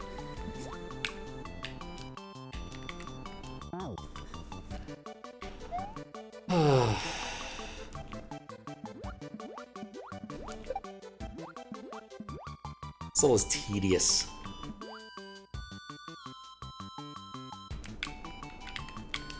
And then you just kind of walk down the alleyway. There's a door that should be open, and usually is open, at least on Fridays. On Saturdays and Sundays it's not, and you can't use your Atlas Pass to get in, because the Atlas Pass kind of blows. But it used to be that was a door that you could frequently get open, or if you tailgate someone, they don't care. But then they also added it so that that physically hurt. They added it so that the door in the basement that you use to get into the passageway that takes you all the way there to the main set of MIT campus is now locked. The year before, that particular door's lock was also pretty crap. So you could just yank it. They fixed that this year, which is unfortunate for me. And other people like me.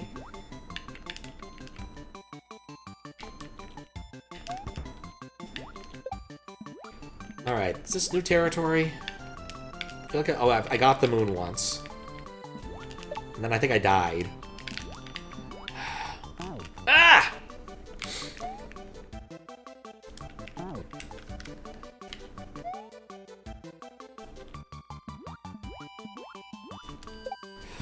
It's the problem, if you're like pulsing flood and you drop a single friggin' button press, you're just dead.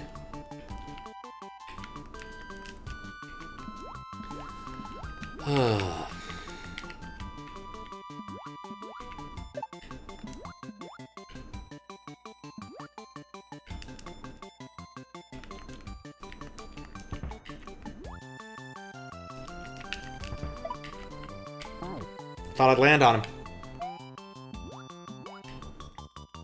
Anyway, typically, even then, there's a building that's not too far away you can get into with the Atlas Pass, which is sort of like a weird iPhone wallet thingy that you have to do, basically, for the event you're doing. You have to fill out some forms and attest some stuff and blah, blah, blah, blah, blah, but then you can open an awful lot of doors. What I ended up doing, because we were in Building 1, which kind of sucks. It is close to one of my favorite bathrooms at MIT, but you know.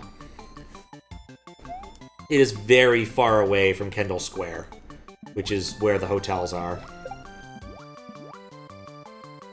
And it's just easier, instead of going through and around the Infinite Corridor, just to go like straight through the courtyard there.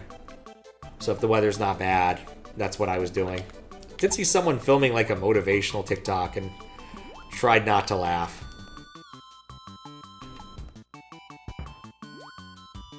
Didn't want to ruin his shot. Just for the sake of being a dick, I suppose. The worst part is, I'm pretty sure that if I mess this up, it's just going to stay permanently messed up.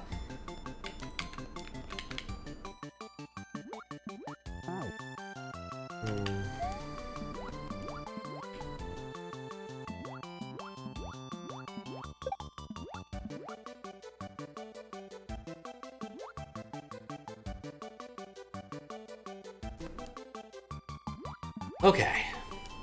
Oh, whoops.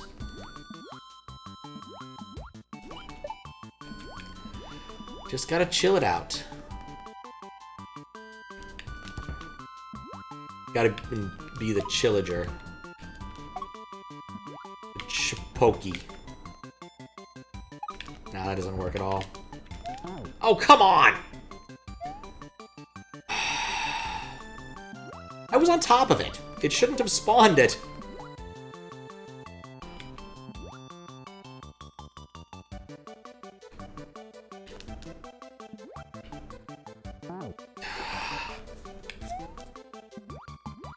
This is not one of my favorite bits of ASM ever. I wonder how close I am to the end. Like, how far from the moon to the end? Because typically, in this hack, for the most part, moon is like an obstacle or two away from the ending. I've seen the moon multiple times. But who knows? There's no dark side of the moon. It's all dark.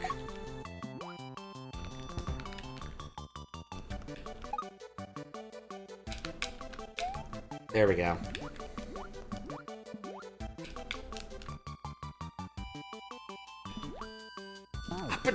For Pete's sake, I forgot how to handle that.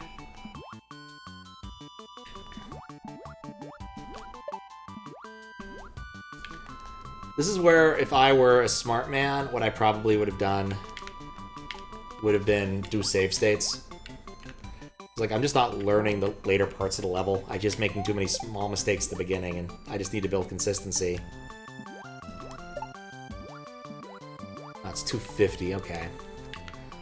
One of those, like, I kind of need to pee, but I'm debating whether or not it's worth the effort that it'll cause me later to get up and pee. Versus just being like, yeah, I'm done. 3 hours is about what I want to stream for anyway. So I'd like to try and go to bed at a reasonable hour. Like last week, for a brief period of time, I was, in fact, on a normal schedule. And I kind of ruined it this weekend. Mostly by staying out too late and playing pinball past closing time. Because I'm liked well enough in some places to play pinball past closing time. Which I think's pretty nifty. Advanced difficulty? Oh, I know. And this is the 5-star part of it. I could avoid it, but as a moderator, I need to play and beat all of the things. It's just going to take some time in doing for some of these.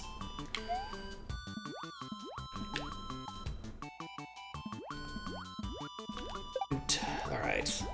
Actually, probably won't cause me too much trouble. Let's just do it. Maybe having an empty bladder will make me play better. Oh, let's just take a break. That should say BRB, but it doesn't. Let's take a break in a different level. It's using layer 3 for something. Hopefully this one. Come on, big money, no whammies. Nope, got hit by the whammies, so that's not gonna work. There we are, BRB. I will be right back. Alright, let's continue. Not playing that level. What is the one beyond? Is that also 5 stars? 4 stars. I don't like the sound of accelerating sky. Alright, we'll try this again for a little bit. I don't think I've heard the opening strains of this since, and they've just been on loop. Very waltzy. Maybe that's not right. It kind of sounds like circus-y music, like something you hear on a calliope. Which is also not a word you get to use very often. Ow. What else have I been up to? Honestly, not much. Been doing the Puzzmo daily crossword, which is kind of nice. I've been debating whether or not I want to give them money. Because I do like a good daily crossword. Aside from today, I usually do pretty okay. Today I brain farted on a couple things, and the other things were references to things I have no idea what they are. Still on the bench. Of which bench?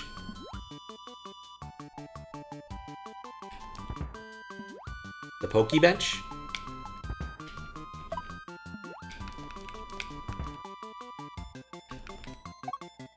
Ow!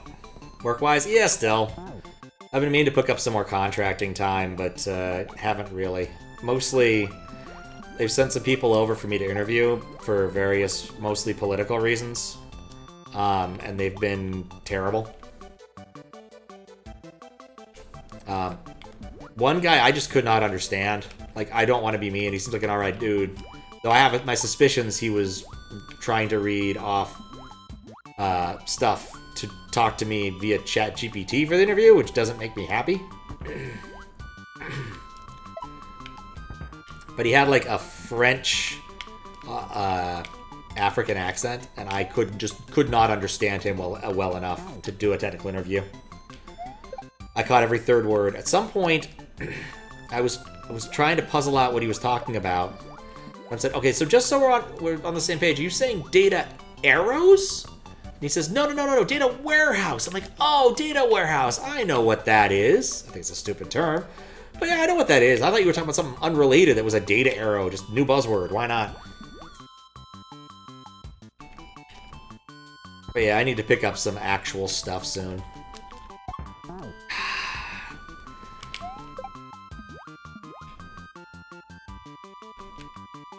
So glad it's not a timer, so I don't know how long it's taking me each time.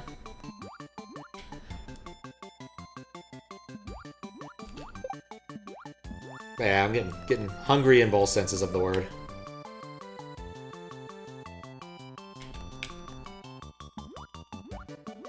Business intelligent. Where's business data warehouse? All you do? I know. I just think the name is stupid. Like that's all there is to it. I don't think the concept it represents is necessarily stupid, but the sheer amount of time I have had spent in my life talking about data silos and data warehouses and data lakes and all sorts of things that are prefixed with the word data when it's like, bro, it's just a friggin' database, man. It's S3, man. We could have been done with this meeting 20 minutes ago if you understood any of that shit.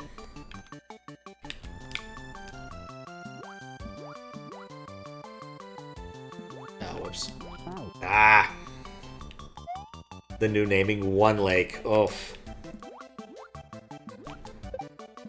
Oh, the future.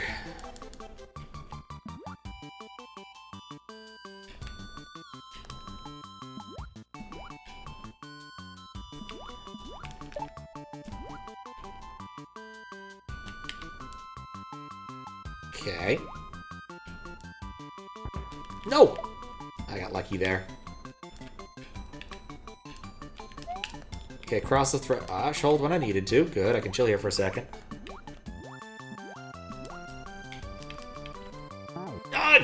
Pressed B!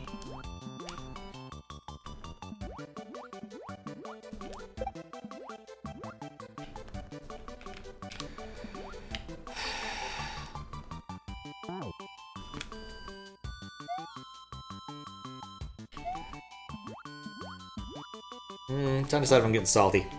Haven't gotten salty yet. But I also don't want to be angry at Mario World, especially if I'm going to do QLDC tomorrow. Then who knows what I'm going to do if I do something Friday. I might, like, do the Toho game, because I've been enjoying the Toho game. Apparently the 4th level of the Cheerno Maze game is due pretty soon. And I played that at GDQ for a hot minute. Legitimately fun, that maze game. It's Pac-Man with a lot of stuff. And the 4th level is legitimately hilarious. They decided they needed to do an elemental thing.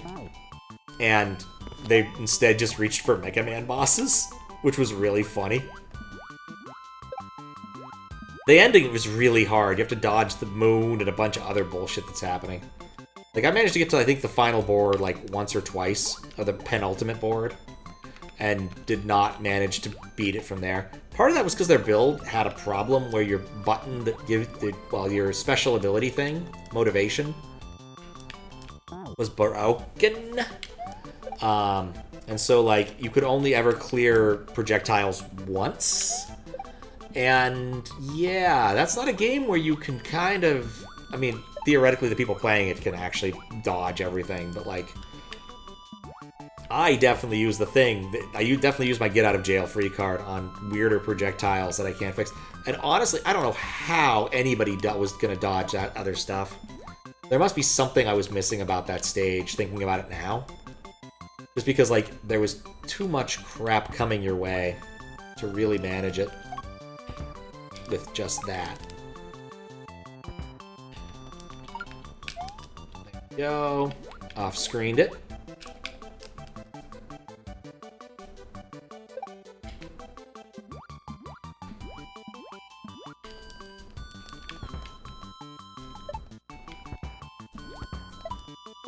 No, I pressed B!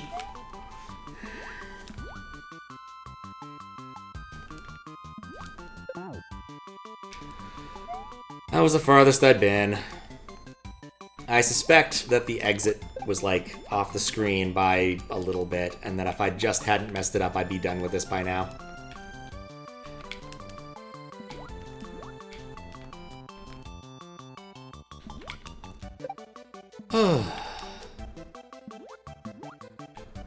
Maybe that's what I should do tomorrow.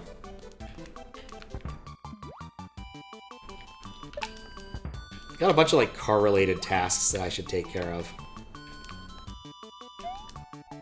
I've been lazy about. It wouldn't be a bad thing to do. But no! I ran out of juice!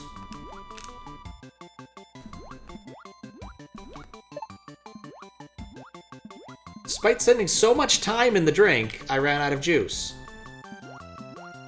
I can't tell how much juice I have. Is that really the thing? Like, am I... God, is that what's happening when I say I pressed B and nothing happens? Am I actually just out of juice? I spend so much time in the friggin' drink! I guess after a certain point I don't.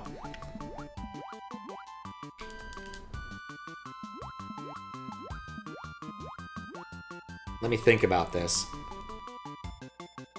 By default, Pokey has a decent amount of juice on him.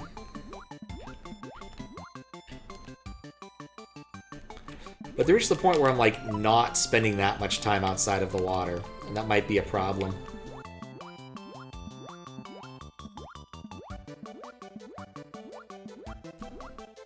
I was thinking, not just trying to stockpile.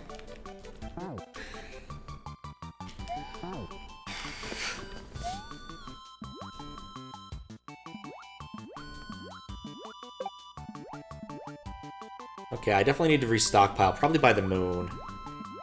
There should be a tank gauge? I 100% agree with you, and every time I've seen this ASM in the wild, typically it comes with a gauge. I think, technically speaking, that there might be a way to see how much water you have in the tank based upon the color of it. But it's blue on a blue background.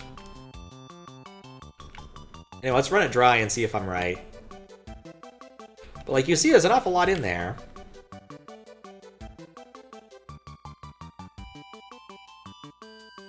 Also want to keep Pokey on screen so we can see. So, like, I think you can kind of see that there's no longer any blue in there, if that makes sense. But, like, it's a subtle detail, and Pokey blocks most of it. You know, in retrospect, that might be the problem. You can see now that there's more blue stuff in there, I think. But you have to put it against a not, like, dark blue surface like everything else in this stage. But yeah, it could be possible that I'm missing more gradations on there because of Pokey's giant fat head. We still love you, Pokey. You just have a fat head. I'm sorry.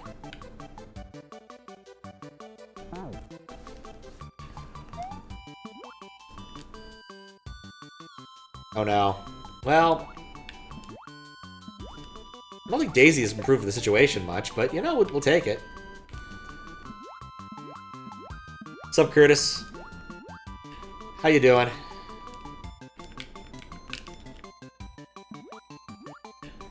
Okay. Thanks for the good luck. I've been at this one for a while. Flood is not my favorite ASM, which is a statement I have made repeatedly over the last few hours.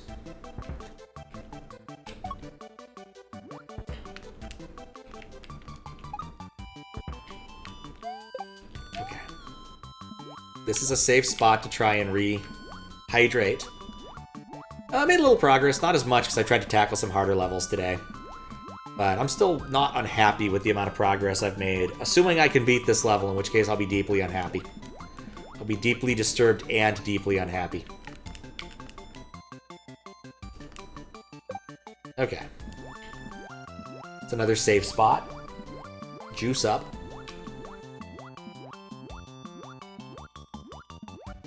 Like, if this doesn't completely fill my flood, I don't know what will.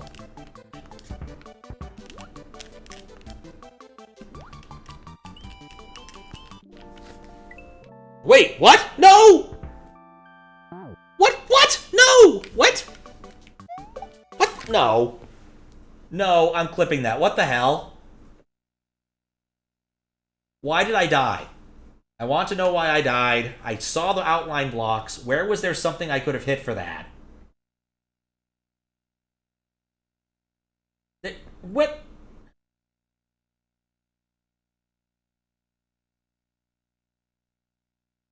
I can hear me mauling the control. I have to go under the damn thing. I have to go under the damn thing and come back. Oh, that's so mean. That is so mean after all the shit this level throws at you. That is so mean.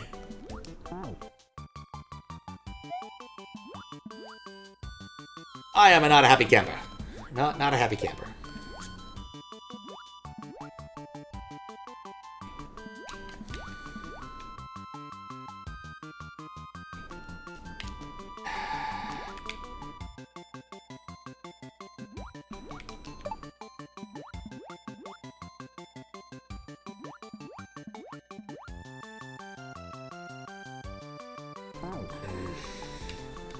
This is such a slow level. Like, that's just cruel after all of the things you have to do and all the time this level takes. And water management.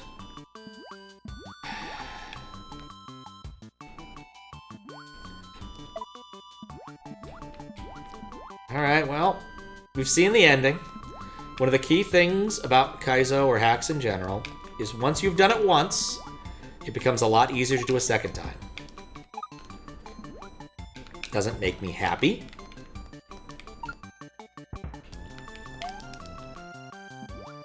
What?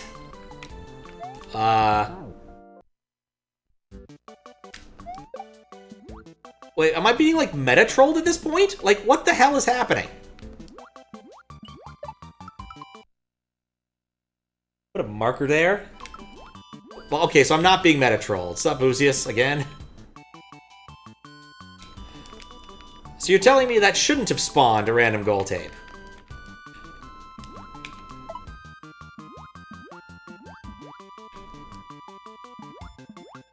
Yeah, I was really hoping after I got trolled, like, that was an anti-troll thing. Because, man, I was not looking forward to going through the entire level again.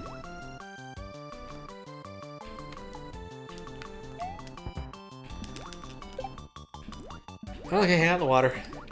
Genuine, I have no idea. Alright, cool. I'm not going to worry about it.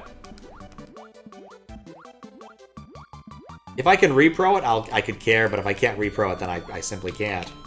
Like, what can I can't really tell you. Fix the thing I don't fully understand here. I mean, I've done that a few times, but that's not what we're doing here.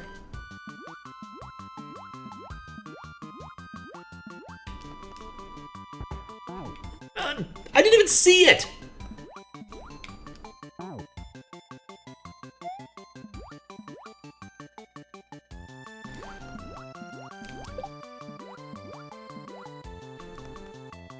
Like, I get the importance of off-screen munchers, but I hate that I have no indication of them being there.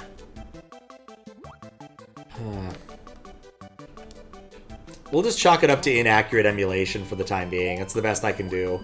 It would have been hilarious if that would actually built in. Like, if you fail and get hit by the troll, you just spawn something there. No, I suspect that some bit had flipped in a bad way somewhere.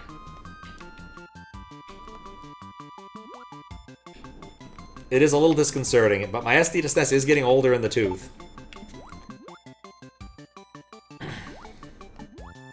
And my Super Nintendo. We'll just chalk that up to it was weird and move along.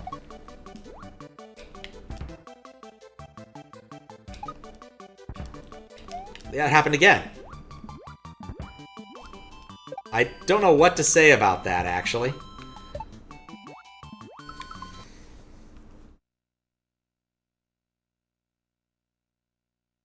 Yeah, I don't know what to say about that. That is just a weird bug. And it's not like it helps you. I don't think there's any position you could go through there where it would prevent you from dying and actually using it. So it just becomes another weird little obstacle.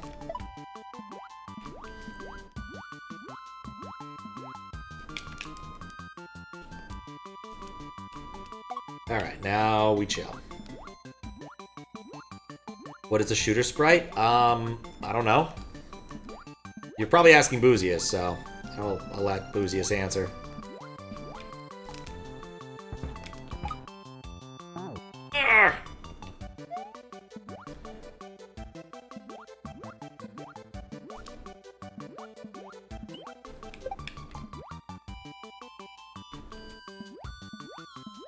I mean, technically speaking, isn't a goal simply a homing bill in a way? You know, it homes in on the... No, there's no way this makes any sense.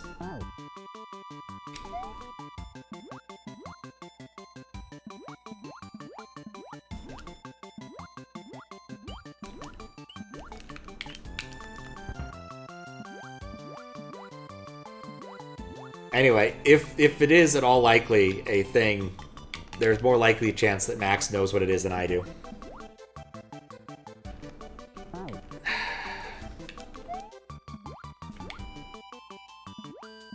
Also, if one thing I can say here, man, I would really love a meter if you're not going to give me, like, infinite flood water. Because, like, not knowing how much I have left is a real pain in the butt. Surprised ChatGPT is reading an interview, thought it was a silly sketch. No, I don't think so. I think some people legitimately think it'll help them interview better. It was just a case where, like, the things he was saying did not align well with my understanding what was going on. But it could have literally just been a cultural or otherwise misunderstanding. We take those.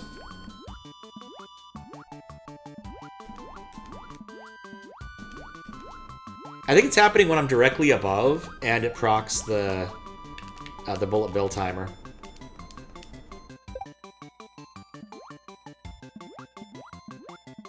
Okay. I don't know how long it takes to refill flood, so I'm just being careful.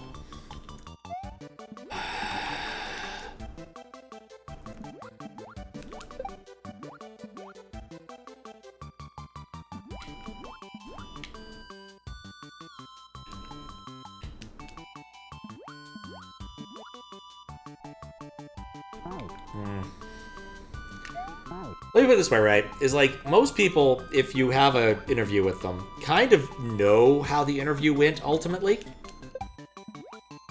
Right? If they didn't do so hot, usually they know themselves. Some amount of self-reflection. In this case, I think he was reading off the ChatGPT of like what you do, say at the end of the interview, ask him what the next steps are, blah, blah, blah, blah. There are some interviews where I wouldn't bother, and this was probably one of them. Just because it did not go well for him.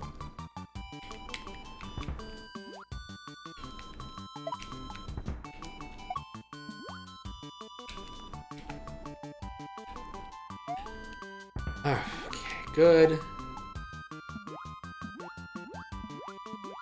Don't lose focus now.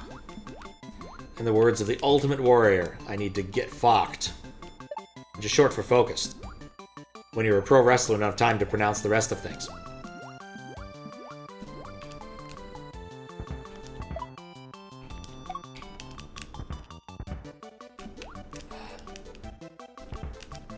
No!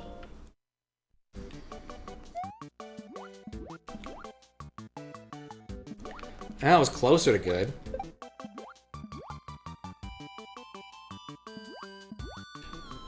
It is really low.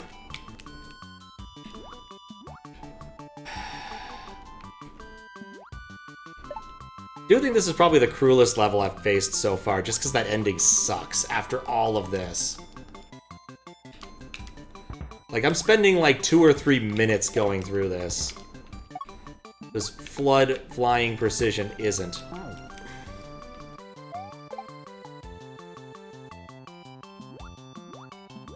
And then since I don't know how much water I can hold, I have to go and pause at certain parts to refill. I don't know if it instantly refills or not, because I can't effing tell.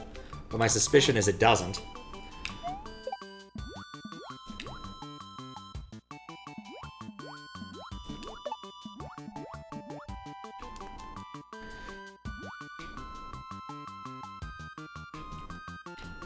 Okay.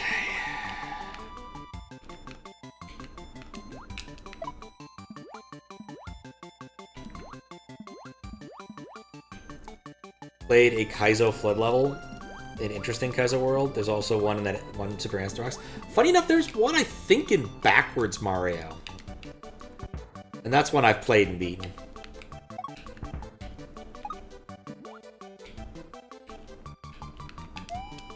That one's kind of funny. No one wants to speedrun it because no one wants to face Bowser at the beginning. But I do distinctly remember having to do a flood level. And the end boss. The end boss if it's Fry Guy with a really difficult arena. But basically, Fry Guy is free if you have access to a lot of blocks and understand that he pauses whenever hit, so you just need to keep him permanently stunned. It works surprisingly well.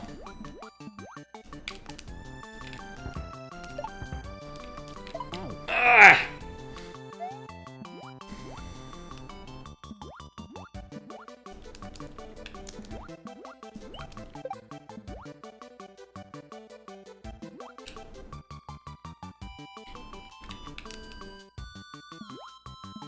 Oh, I'm getting hungry.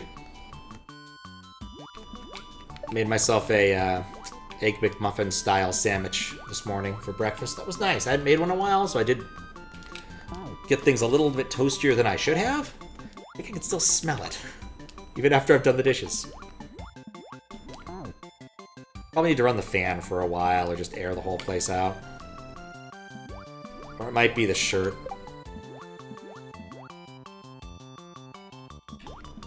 Non-trivial chance about the shirt, I suppose.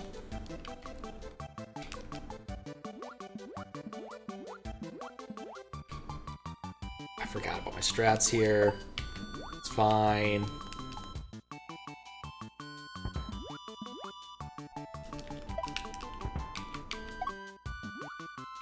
Come on, goal tape.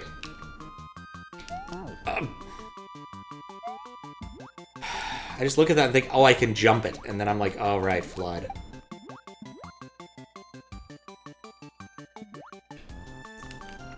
Yeah. There's been 2.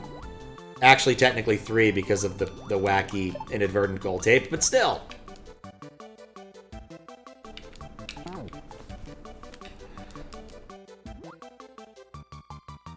Yeah, the ending troll for this, I do not love. It's such a long level.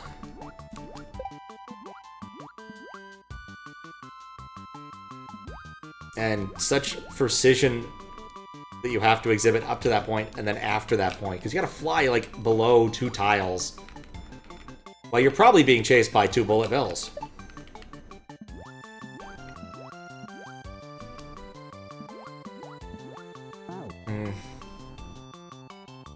Never use a skillet in the kitchen. It makes your basement smell like a restaurant, depending upon what's being cooked. That's interesting. Now, I've got, like, a small cast iron skillet I use for this. I pretty much just do 1 item at a time, because I'm not, like, making a bunch. So, like, I go and toast the egg, or the English muffins. Then I do up the ham. And then finally I cook the egg, because the egg is the most important part to be nice and fresh, you know? Didn't quite get the egg right either. I forgot that I have 2 sizes of ring molds, aka size of mason jar rings. And I used the small one instead of the big one, thinking, I should use the small one. No, the small one's too small, not enough surface area. So I ended up with more white uncooked than I wanted. Like, I still want the runny yolk. I want some runniness to my yolk. I'm eating an egg. Just a general rule.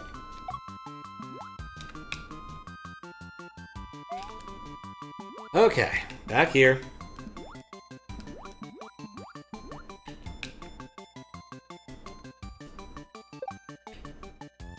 We refill, hopefully.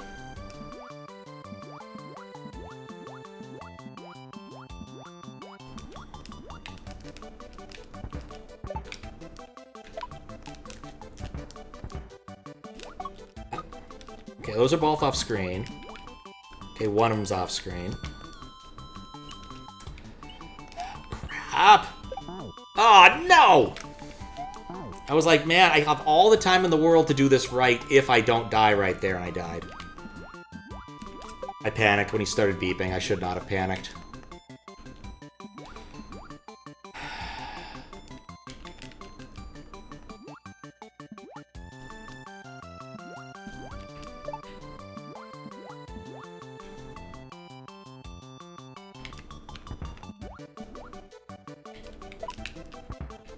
Hey, it's our friend the goalpost! Darn it.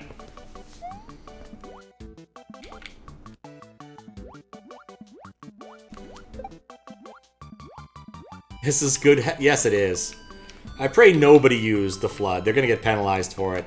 Just because. And it's QLDC, so I gotta dock them 100 points. That don't matter, because there's no points.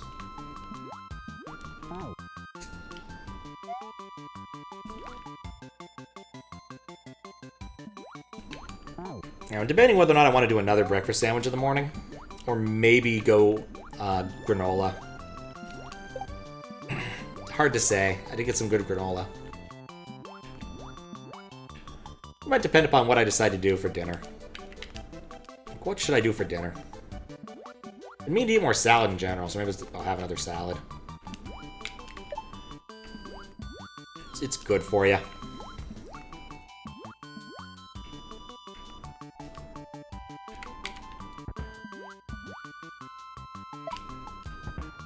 Oh, for Pete's sake! Okay, well if that happens every time, I'm fucked.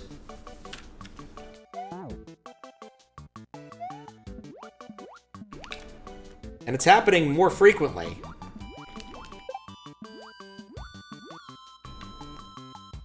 What was the amount of time between this QLDC and the last? Yeah, I probably should start select out of this. That might help, like, clear the sprite table.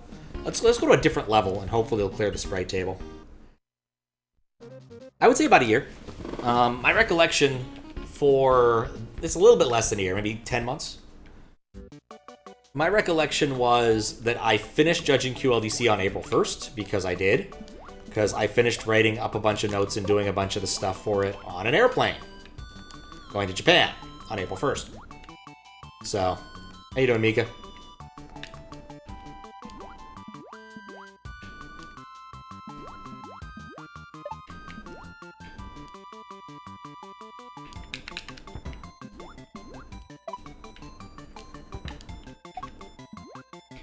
Yes! Ah, no. What's up, Groovy Gadget? Feels like less than a year? Yeah, it kind of does to me, too. But like I said, I finished in April, so I presume it took about the 2 months. Or something. What years feel like now? Oh, don't get me started. I'm old. That's how that works, too.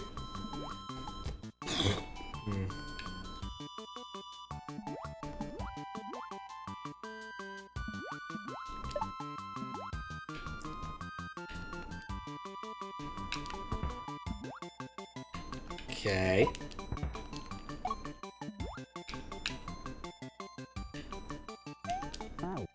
Ah!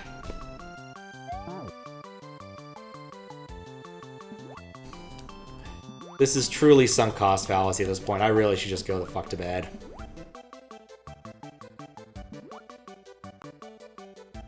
I was discussing with Snyder the other day. He was telling about my favorite Photoshop. Mike Mulligan's gonna fuck shit up. Look at this steam shovel. It's gonna be awesome. He's like, you know, more children's books need swear words in their title. I'm like, well, how about Go the Fuck to Sleep? Which, if you get the audiobook version, is narrated by Samuel L. Jackson. As it should be. Got a PB in Earthbound Rando, 40 minutes? Oh, that's nice. That's short for an RPG rando. My feel with RPG randos is they always take forever. I have no idea what my PB was for, like, Mario RPG, but it was a big one. Like, it was like 4 or 5 hours. They are not fast games, those RPGs, even when randoed. So congratulations.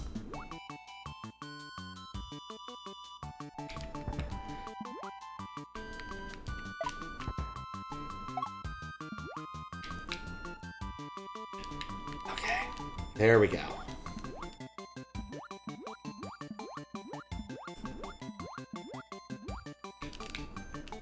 Onto the moon bit. Okay. Retain water. That was weird, but fine, otherwise fine.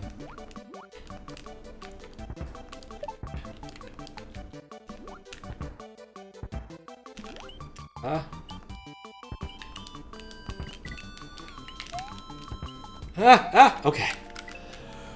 Alright, I guess it wasn't sunk cost. Man, if one of those managed to kill me afterwards, I would have been so pissed.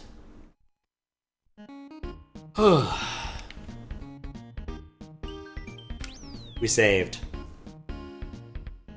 Oh, we saved. Made a virtual pet on Meshtastic that eats radio packets. That sounds fun.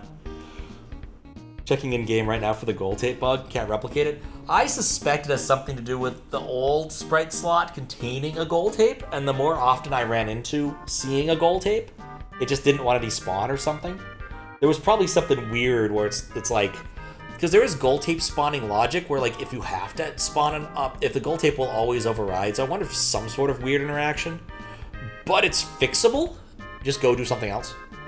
But yeah, if Max knows more or finds out more, I would be curious. No problems. I thought it was going to be really fun. I thought it was just funny. Like, after you get trolled once, it doesn't troll you, which would be lovely.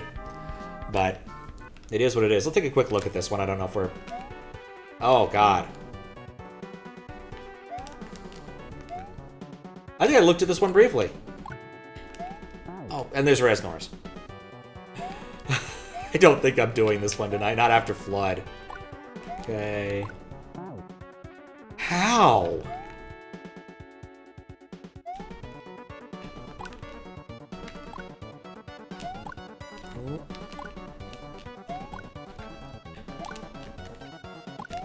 I guess that's how. You just gotta be fast.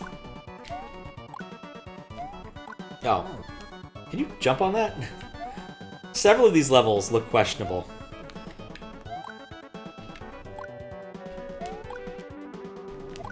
Like, if you told me this was a Quack Jam hack, I would have believed it. Like, it's got that Quack Jam dog in it. Yes, okay. Those guys are spin jumpable. Ah! Important lesson. Yeah, we'll give this a couple minutes. I'm not sticking this out all the way. It's almost 4 a.m.-ish.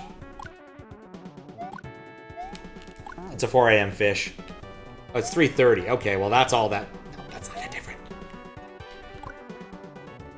But this one, I think, is more a course of memorizing a good pattern through the level than it is the actual execution a la Flood.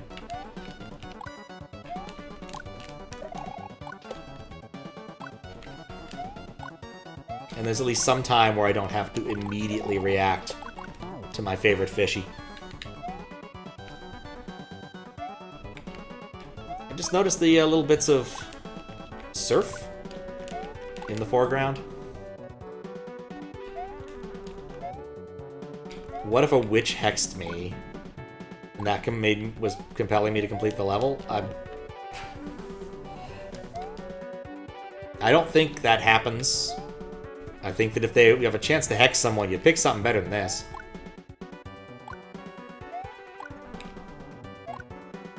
There was a good puzzle that actually had the silly use of the word hex in it. Way back when, MSN used to have a lot of like fun little games. They had a game of deduction that I remember liking, in part because I saw it in a puzzle. It was an intern puzzle day thing for the pirate-themed one, where you had to figure out what the configuration of gems meant using some logic to it. It was cute, and of course you had to determine which of the 5 different hexes there were, and they were all represented, you know, bits in a 5-digit binary number, and one of them was a pirate's hex, or a sea witch's hex, or something of that extent.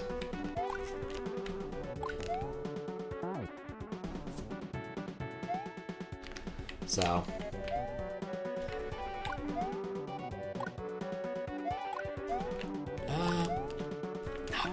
I need to jump to the next bubble already.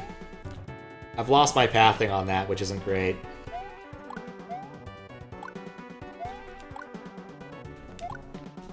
Yeah, okay, that's better. Nope. You get hexed by a pirate. I mean, it happens. Isn't that kind of like the entirety of the plot of the first Pirates of the Caribbean? Ow. Makes it hard to speak. Ah. I read a fun book. I had listened to Treasure Island and decided to give Stevenson another shot. And it was a book, I think it was called Shanghai. Quite literally, our protagonist meets his estranged uncle, and his uncle doesn't want to share an inheritance, and so he hires some brigands to kidnap him, take him out to sea and whatnot, and he escapes, and, you know, plot occurs. Fun enough book, but the fundamental issue, as with Treasure Island, is, dear God, everyone is so Scottish.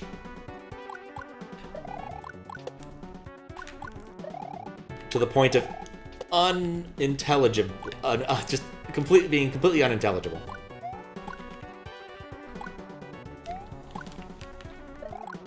Oh, look, a moon.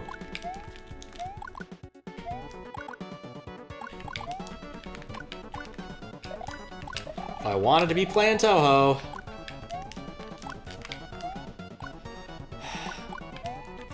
Dang it. Yeah, no, not tonight. Not tonight. That was a fun something that was different than Flood. But like we're making progress. Like we've beaten most of the things on here. I guess there's that's a whole other section over here to do. We didn't even touch that foresty area. There's some spot stuff down here. It's mostly the extremities of the map now. I like the tree faces. And I think there's probably still like one sub map that I haven't done much in either. But like we're making progress. I'm not unhappy with this. We'll get there. We're at 66 out of 92, which means there's what? It's 28 left to go. That seems like a lot, doesn't it?